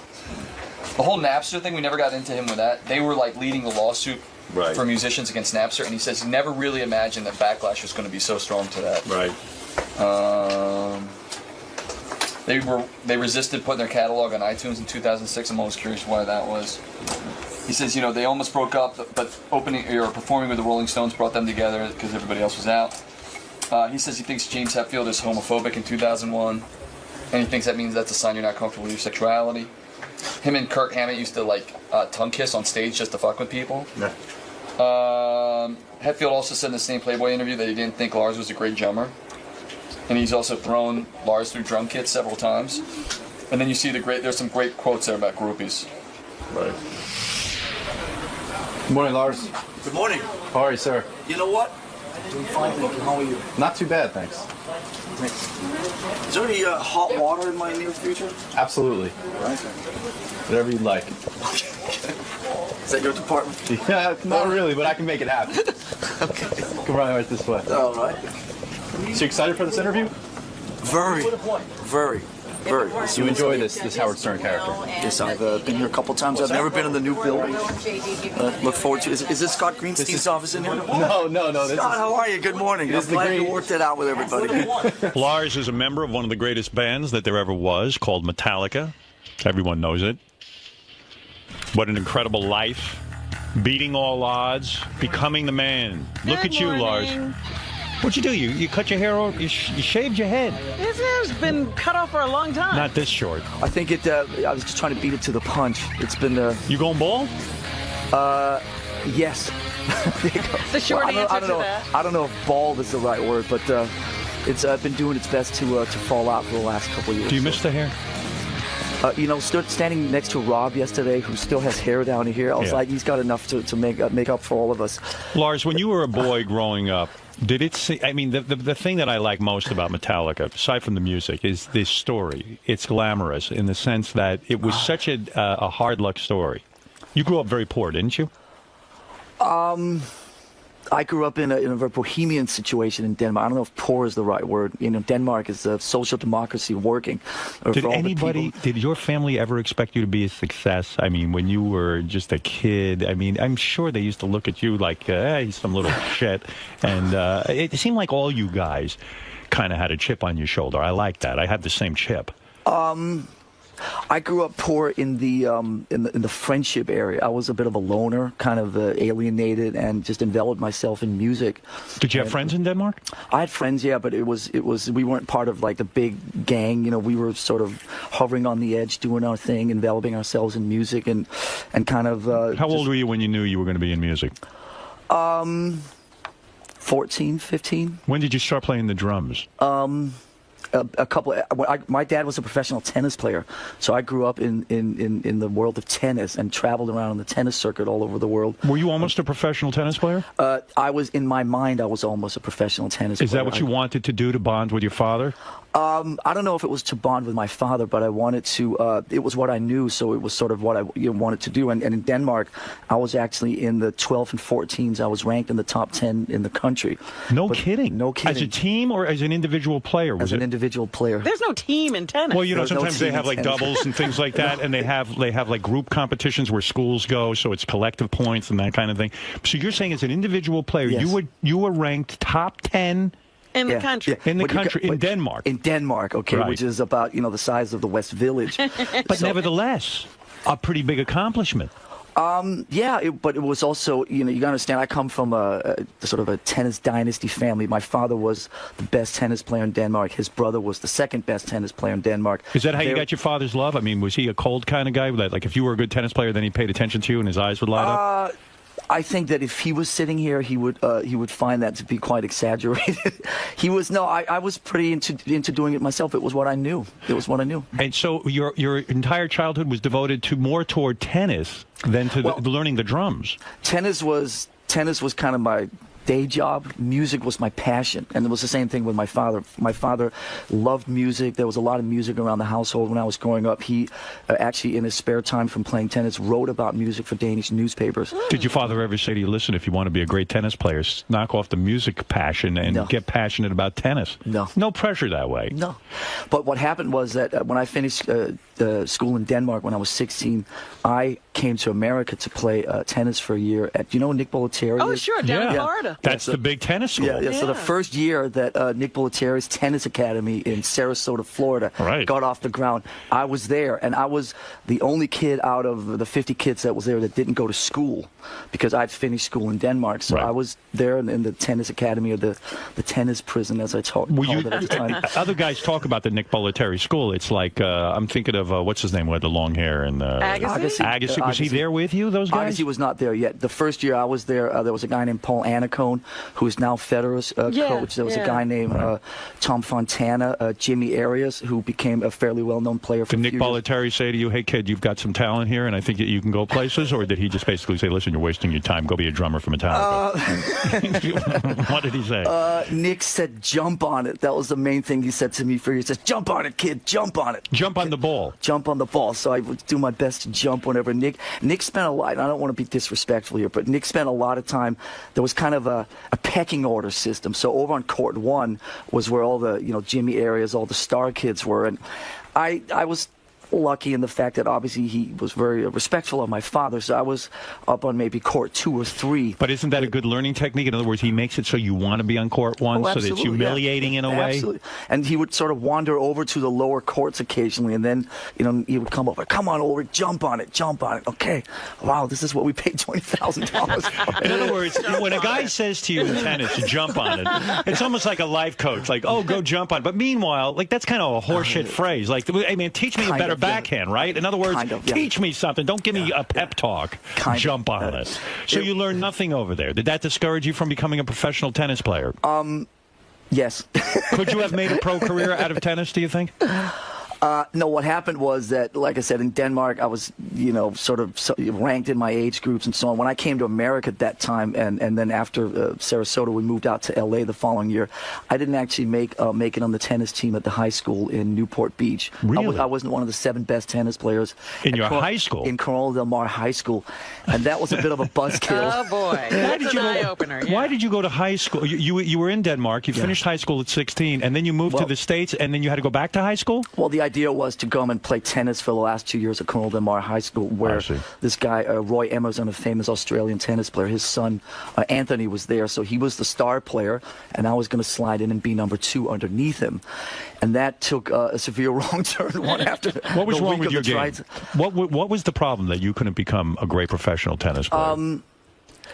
I didn't have the tenacity to do the 6-8 hours of all that shit every day. I was just tennis. Where I grew up, tennis was something that was about having fun, was a social element.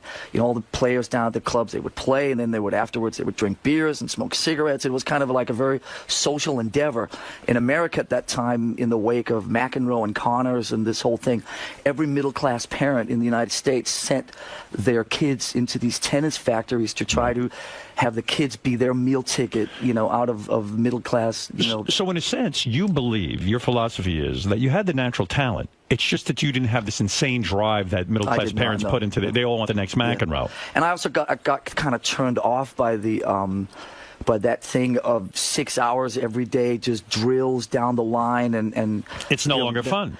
It just became very I don't know, military. It was very hard edged. And growing up in Denmark, where everything's kind of la-di-da, you float along and very bohemian. And you just play games. I can't even picture you in the outfit, quite frankly. The sweater and the. You know what I mean? had the silly little shorts on like everybody else in 1979 that were way too small at the time. I see you wearing black with maybe a devil thing or something. I don't remember those little shorts that were like that big. Remember the little shorts. Hard to get laid. It's a lot easier getting laid in Metallica than it is to being in tennis. And when you see those pictures now, you're thinking, what the fuck? How do we get into those? So while this is going on, simultaneously, you're getting into music. Did you ever think of becoming a guitar player or a... Yeah, why the drums? Well, music, at that time, actually, that year that I was at 𝗦𝗵cie𝗄𝗿𝗍's music, there was a 98 Rock in Tampa. Kept me alive. And that was a... Highway to Hell was just breaking. Judas Priest was just getting on the radio. And... it was like that's what kept me alive, and I knew there was an incident which obviously I can talk about on your show. Me and a couple of other kids got busted for smoking pot at 𝗦𝗵cie𝗄𝗿𝗍's there. And, no wonder he had it with you.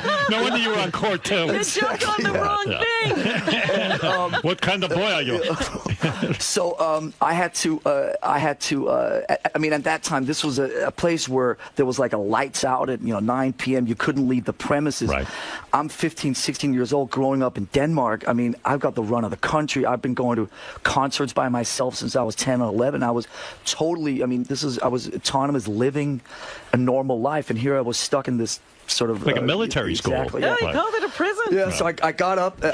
We had to get up in front of the whole academy and talk about the evils of pot smoking. And you were a shy guy, weren't you? Because you were antisocial, sort of. You're not the type that had a lot of friends. It was not the easiest thing I had done at that time, but it was also public speaking. It was so foreign to me, the whole thing, that you could actually get reprimanded for these things. We've been slightly dipping into the endeavors of, checking out some hash in Denmark and so on at the time. So the whole thing was kind of, it was frightening that you would actually get, punished for So this. what was so Lars, what was the speech that you gave to the voluntary tennis crew? Did you say, to us now? Did you explain to them that marijuana was very bad and that it could lead to terrible things? I think you could help some people even now.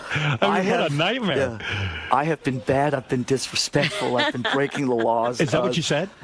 I don't remember. I think How long was your speech? I think somehow I just sort of smiled my way through it and said what they expected me to say. It was nudge, nudge, wink, wink. This is really bad. Do you think some of the listen, every band has their animosity. I think you guys just happen to put it on film. But when bands, because it's so difficult to stay together for a long time, and you guys managed that, do you think James's problem with you is that James sees you as a guy who was privileged because you got to play tennis and you got to go to the 𝗦𝗵cie𝘄𝗿𝗱 tennis school? Like, and, you know, and his story is like, oh, complete, you know, loserville. No one expected anything from him. Maybe he's jealous of your upbringing. When we first met in Newport Beach in the summer of 1981, I had never met anybody in my life who was that shy. I mean, this is a guy who could barely, you know, say the word hello. Right. I certainly couldn't look you in the eye. And when my parents, who were very welcoming and embracive and, you know, come in and sit down and have dinner, I mean, he couldn't deal with any of that stuff. Antisocial. And I, at that time, obviously didn't know, you know, about Christian Science and all the stuff that he'd been dealing with for years and the loss of his mother and so on. But, you know, we were just polar opposites, but we bonded over music, and we knew that we had that common, you know, dynamic music, but we were from two different planets. Two different worlds. Yeah, two different worlds. And it was, you know, at that time... and yet your passion is equally intense. Oh, absolutely, absolutely. And the same, really, you know, like is. you love the same kind of music. Yeah, I mean, it's same that's band. what that's what bars together. But Right. I think that initially he might have been a little jealous over the somewhat functioning family structure that I had going. I was the only guy in those circles that didn't hate my parents. I didn't rebel against my parents. You know, I'd been, you know, they were very embracive. They would, you know, serve us drinks, you know, and I smoked pot with my parents. You would smoke pot with your parents? You know, Don't say that. Was like, cool. Isn't that weird? Was that a little weird? No, because coming from where I came from in Denmark, it was not weird at all. But so the point is that I bet you James was jealous of your relationship because he didn't have that. Exactly. He was antisocial. He can't even, you know, function sometimes. It's like, yeah, maybe he was a little bit envious. Yes, I think that's an understatement. Yeah. So when you're a tennis guy, okay, and you're you know, and you're doing this thing, when do you start to actually physically buy a drum set and start to play it? In Denmark, I had been down on the ground in front of my grandma begging. I was maybe 10 or no, about 12. 12 years old.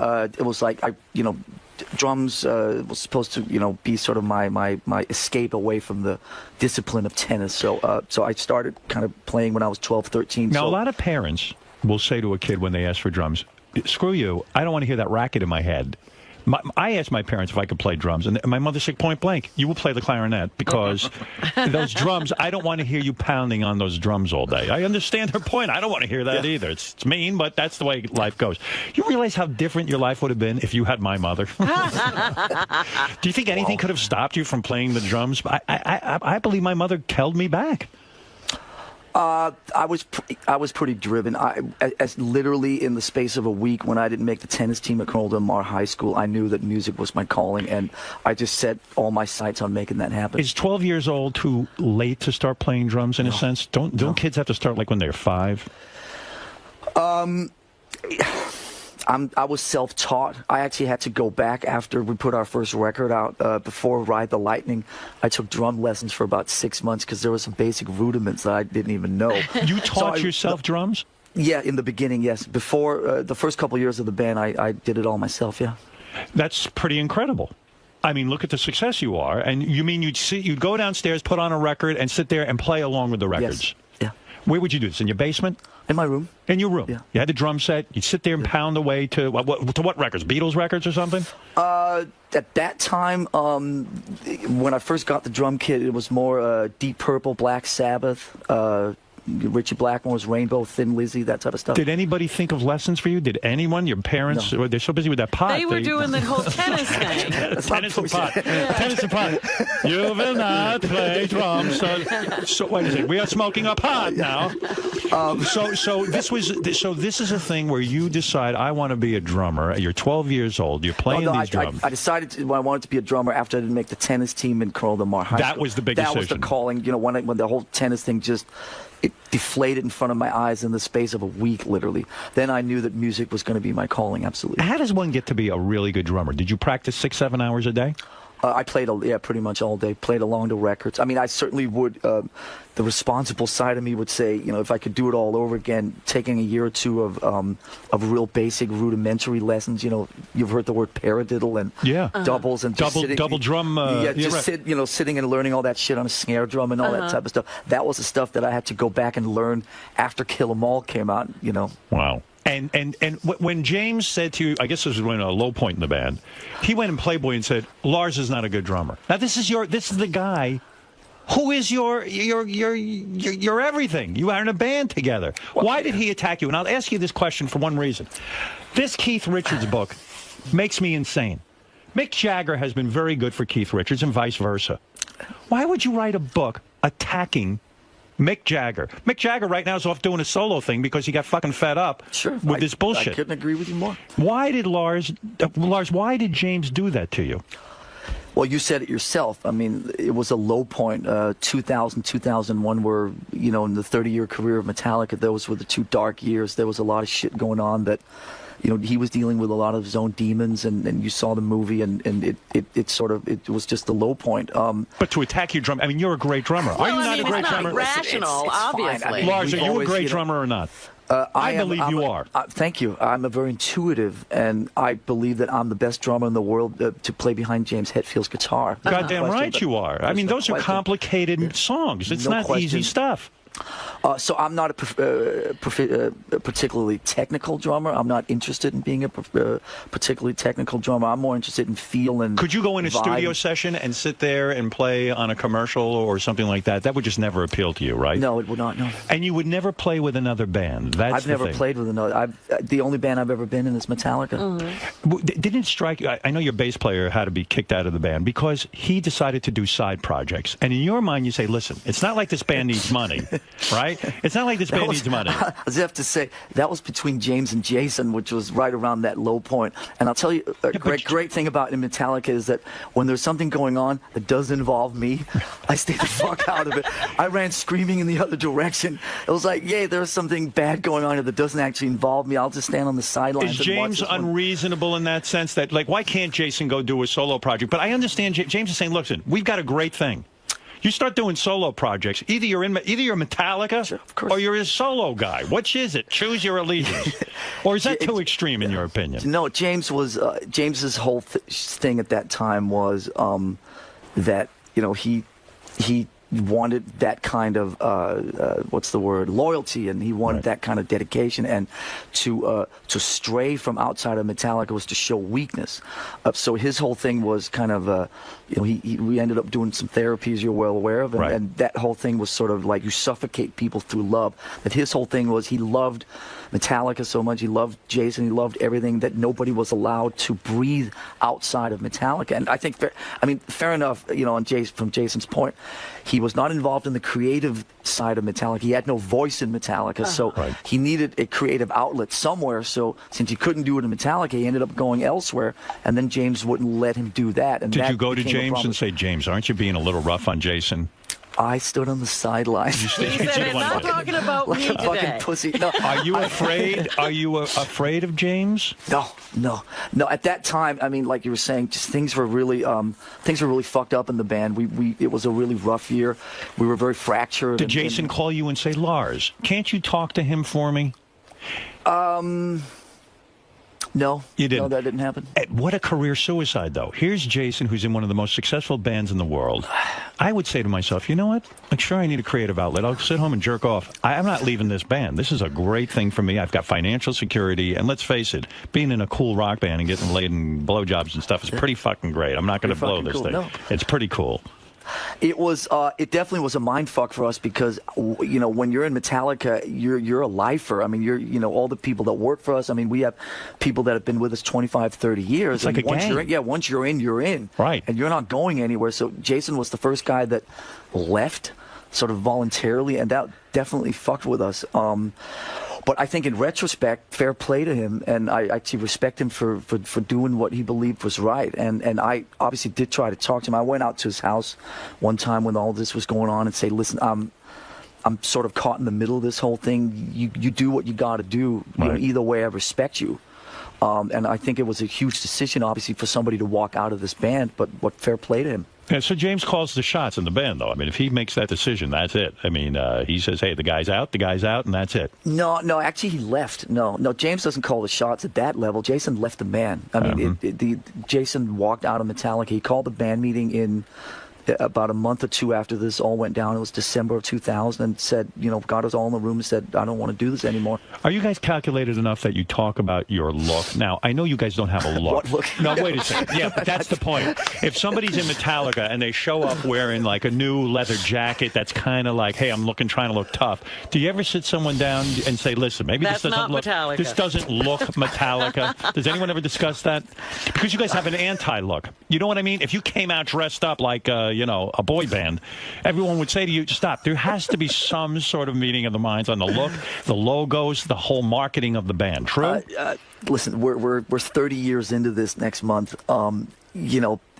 There's been different periods and different expectations in that level. Certainly, this band in the last 10 years has been incredibly relaxed on all those types of fronts. I think in the 80s there was maybe a uniform. There was a sort of something that was expected. It was the black T-shirt gang and the black leather jacket gang, and we were all kind of, you're at that time you live together, you travel together, you sleep together, you eat together, you fuck together, you drink, you do everything together. You're chained to each other all the time. So obviously you're never going to stray completely outside of that sort of gang mentality. So it wasn't until we started kind of having enough money to buy houses and those types of things in the late 80s. And all of a sudden, like, one guy moves over there and another guy's over there. And then all of a sudden it's a little bit like, ooh, I remember, like, the first time I went furniture shopping, there was a little bit like, okay, do I have to get all black furniture? Well, yeah. I mean, you made a statement just a few minutes ago. You talked about, first of all, to me, in my mind, I imagine being in a band as being maybe the ultimate trip in life. A successful metal band that has a cool image, and you say you do everything together in the beginning. That's I watch shows like American Idol and things like that. The reason those kids aren't successful, I think, is because they don't go on the road with their truck and live in shitty conditions and play constantly 24 hours a day and live together. There's something to that, right? I mean, you became a better drummer practicing with the band over and over again. But also, I think the key word in what you're saying is really the word band. Is the gang. What happens is that you end up sort of all keeping each other in check. Right. So there's not a sort of a leader and a guy that tells everybody what to do. So if you have a true band, which this band has always been, there's always this thing of keeping each other in check, not wanting to fuck up and let the team down, always trying to look out for each other. And there's something incredibly, you feel very secure within that, but you don't want to sort of stray too far from that. But when you go on the road during the lean years, and you had many lean years, yes, we and did. You guys could have easily broken up and said, look, this thing isn't working. We're never going to make a living, and we got to have a life. But you stuck with it, and you start to learn when you play these dinky clubs what people really like. And really where you have to go musically. Yeah, you have your integrity, but at the same point, you've got to know your audience. Sure. And how else do you know your audience unless you put in those, like Outliers, 10,000 hours of work? I mean, the only thing, the thing that was a little bit different from us than a lot of we never, at that time when we started in LA in 81, there was the whole thing about playing covers. You would go into the clubs and play covers. You'd play your Van Halens and your REO Speedwagons. Like the clubs demanded that. Yeah, exactly. And so the one thing that we never did was we never played those radio-friendly covers. So we started, I was 17 when I started Metallica. Would you play your own music always? We didn't play our own music in the first couple of months, but we played heavy metal songs that nobody in America knew. They were all like these underground bands from England and Europe. Right. So we got a set list together really quickly of 6 or 8 or 10 songs by bands like Diamond Head and Sweet Savage and all these, and we went up and played them. Now, we didn't say they were Metallica songs, but we didn't say they were somebody else's songs. We just went up and played them, so people thought. But people don't realize what balls that takes, because when you have no money and you're out there and you've got to support a band. We all had day jobs, though, at the time. Yeah, but I'm saying, when you go to a club, the club owner says, hey, listen, asshole, I want you to play these covers. Don't give me any shit. You actually stuck to your guns. And I'll bet you there were times where clubs said, I don't want Metallica here because they're not playing the hits. Yeah, no, it was rough the first year in L.A. because at that time, it was 82, you know, the Rats and the Motley Crues and all that type of stuff was kind of spreading its thing through all the L.A. clubs. So we show up in our unwashed jeans and T-shirts and with our bullet belts and our, you know, acne and the whole thing. You guys were scary looking. And they were just looking at us going like, what fucking hole did you crawl out from? And, yeah, work on your image, boys. Exactly. And then we go up and we play this, you know, real rough, you know, sort of European-sounding, thrashy, punky stuff. People were like, were you ever running for the exits? Were you ever tempted to compromise? Did you guys ever sit and say, you know what, we could probably make a lot more money if we became, you know, like Motley Crue? No, but they're 17-year-olds, Howard. They're not thinking about No, that it's actually the other way around. It fueled us. It actually gave us more... you know, it fueled us. You were angry, like, hey, fuck you, we're going to do it our way. We had a lot of contrary energy the first couple of years, yeah. But the reason I say that is because I see today, people are willing to bend and mold to whatever it is that you want them to, like American Idol. They'll go, you know what, guys, I think you should sing something this. Oh, okay, I'll change my whole image. Because at that time, I mean, listen, we weren't, there wasn't this drive to make it. You know, I worked at a gas station and I delivered. Was that your day job? Yes, I was a cashier at a gas station. Why weren't you a tennis pro? Because I had I'd been humiliated at Crowell Del Mar High School for not being one of the 7 best fucking players there. So I walked away from that. I got myself a job at the Costa Mesa gas station being a cashier. Right. And then every night at 6 o'clock I would drive up to Norwalk and meet up with Hetfield and Mustaine and the boys, and we would start drinking and we would start playing, and we had so much fun. So there was never... Mustaine was mad at you because you didn't mention him at the Rock and Roll Hall of Fame. True? He's been mad at me for years over many things that I may or may not have done, so it's difficult to keep up with that, but we're all good now. Thanks. Lars, did you ever get laid as a cash register guy at the gas station? The guy at the gas station. That would be something to really be proud of. It's easy when you're Metallica. I did not know. You know, it's funny with you guys. You made a statement before. When you're in a band, you even fuck together. That is true, right? I mean, yes. Do you do years where you guys? I mean, it's funny. I don't think of you guys as the traditional rock stars. You're sort of the anti-rock stars, but yet you did indulge in the groupie thing and the drug thing a lot. Yeah, a lot of coke. Yes. Well, I've been pretty honest about all this over the years. And do you miss it? No, I had a lot of fun. Why did you stop doing coke? Because of the day after. I would feel so bad the next day that it wasn't worth it anymore. When you're in a group scene and the whole band's fucking, you didn't ever accidentally fuck one of the other guys in Metallica. But, you know, I mean, you could slip. You were very high. Listen, there were times when the lights were off. Maybe that's why James is so angry. Who knew what orifice we were getting into at the time? But we were doing our best to not fuck each other. But we certainly would chase after a lot of the same girls, and there was a lot of hand-me-downs and so on at the time. Was it a wild scene? I mean, would it be like you would date James's girlfriend and he'd date your, or there'd be drama like that with the women? I don't know if the word dating was applicable. Right. But it was crazy. And, you know, the thing that was different about, you know, our thing versus a lot of our peers was that, you know, I don't need to mention names, but a lot of the other bands were very public about their conquest. About their behavior and their debauchery. We kind of kept it very quiet. So we were still engaged, but it was more kind of low profile, and that was pretty cool. But we had a lot of fun for a lot of years, and I'm so glad that we did it. But what is the fun? What is the fun? Yes, drugs. Women. The women thing. What? Take me into that room when. What is it? You get done with the show, and then women are just there. They're lined up. Who lines up these women? How does it work? How do they get back? Lars, take me there. How does the whole system work in a nutshell? Well, first you gotta first you gotta hire English crew people, because English road managers and English minders have a different relationship. It just starts off that when you have an English tour manager talk English to, you know, a girl in you know, Omaha, Nebraska. Oh my God, the accent! So they're already one step ahead just because they have English accents. Right. And then they sort of you know, get them into what's called the after show room. Right. And then the band members would go into the after show room, and there would be, you know, all the, you know, the. Would a lot of women fans show and up the at a Metallica concert? I always thought it was enough most women showed up. It's mostly They guys. took every woman who came in. Because metal guys, one of the guys who works for me, Richard's a really good drummer, and he was in metal bands. He's been in Death and all these other bands, and he'd say it was all guys. He never got laid once when he went to these metal shows. The cup, what is it? The cup runneth over. We were fine. You were fine. Would you say were there hundreds of women, thousands of women?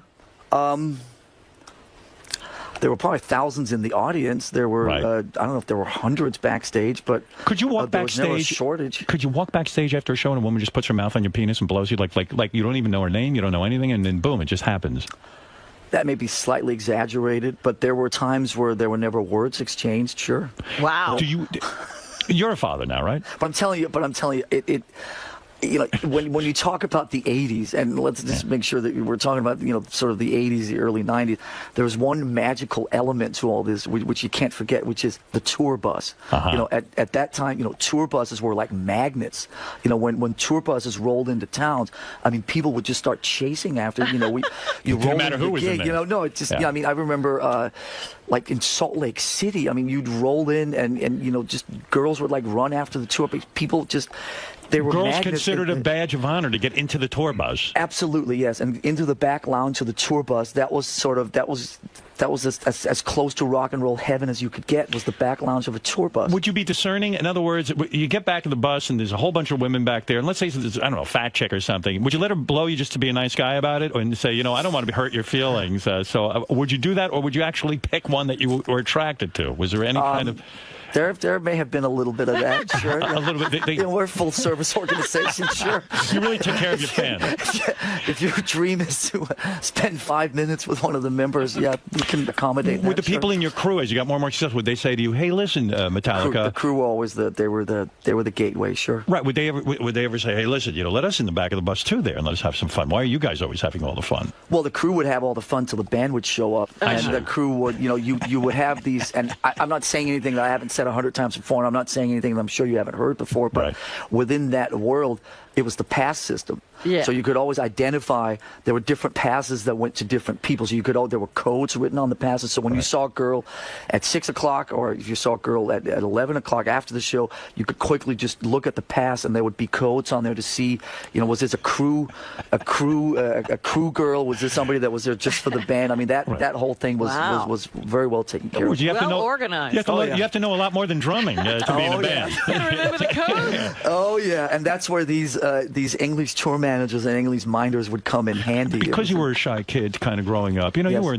sort of, as you described, a little bit antisocial.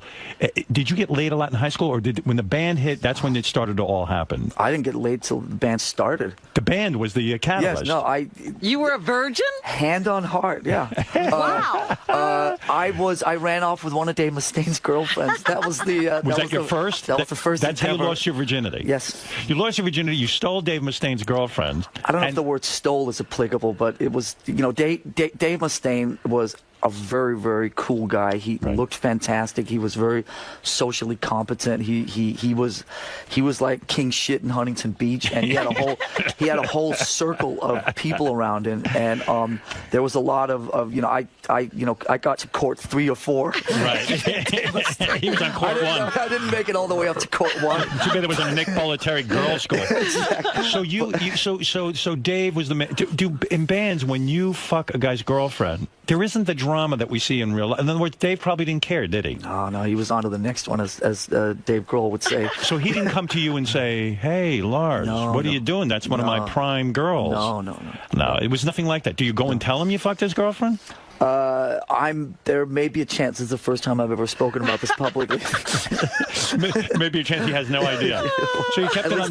Now we have a topic of conversation when I see him tomorrow. You kept it on the QT. Yes. At what point, though, do you meet James? So you're the tennis guy. We missed this part of the story. You're this tennis guy. And suddenly, you know, you kind of, I'm going to devote my life to music. How do you meet up with There was a paper that you would get, a freebie paper you'd get at 7-Eleven called a recycler. cars for sale and all this type of shit. And there was a musicians wanted section in that. So I put an ad in the Recycler saying, drummer looking for other musicians to form a band with, and he called. Called you, this shy guy. Well, actually, his friend called, and me and him and his friend met up, and I didn't get along terribly well with his friend, but I saw that this James guy, he was kind of responding to the same music that I was into. So you have a conversation first. Hey, I'm into this, I'm into that. If you start saying, hey, I'm into the 9𝗫𝗄𝗍, you don't have a match. And so this guy musically understood. He was doing the same thing. He was into the 𝗫𝗄𝗍. So this guy, why is that funny to you? That's just funny. I don't know. I ran an ad for a guy who's into the 𝗫𝗄𝗍. That's why I'm not in the band. That's why you're here. No, I'm tripping on the conversation. I mean, at that point, you just have to remember, like what I said before. I mean, James was so painfully shy that I don't think the word conversation is not applicable. It was more like, just utterings, like one word, like grunts. One word grunts. But I could tell right away, instinctively, I could tell that this guy, there was a vibe with him, and I really connected with him and could tell that he was kind of into the same shit that I was. Years later, when things got really bad, did you ever think of running the same ad to see if you could get somebody new to start a band with? So where do you meet the first time? Do you go to a club or something? Where do you go to meet James? No, it was down in Newport Beach at my house, actually. At your house. He shows up, and this degenerate shows up who's shy and scary looking. He was with this other guy named Hugh Tanner. Yes. Right. Did you start to think maybe this was a bad idea, inviting people into my home? I mean, he's a scary guy, isn't he? I was 16, full of spunk, was green and ready to go. I didn't think like that. You got to understand. And you're living with your parents, right? Yeah. And you're inviting strangers into the house to an ad. Dude, I came from a year earlier. I was traveling around on public transportation systems in Denmark, going to like Deep Purple and Status Quo concerts by myself. Inviting somebody into my house didn't really seem like a Did your dad ever say, hey, listen, I don't know who that guy's name is, referring to James, and say, listen, that's a scary motherfucker. Looks like some sort of biker. I mean, what are you inviting him into my home for? Let's go smoke some weed and talk about this, son. He said more like, why don't you invite him to come sit down and have dinner with us, and we'll pat him on the back a little bit and make him feel better. Yeah, like a homeless mutt. So in fact, James and you have this meeting. When does he sit down with a guitar and you get on a drum kit and you start to see if this guy's even any good? And he checks you out. When does that happen? That happened, I think, the same day. Yeah, we started playing right away. And, I had a really shitty drum kit at the time that the story that he keeps telling is every time I hit a cymbal, the cymbal stand would fall over. So. Not a good impression. Yeah. So, but he was...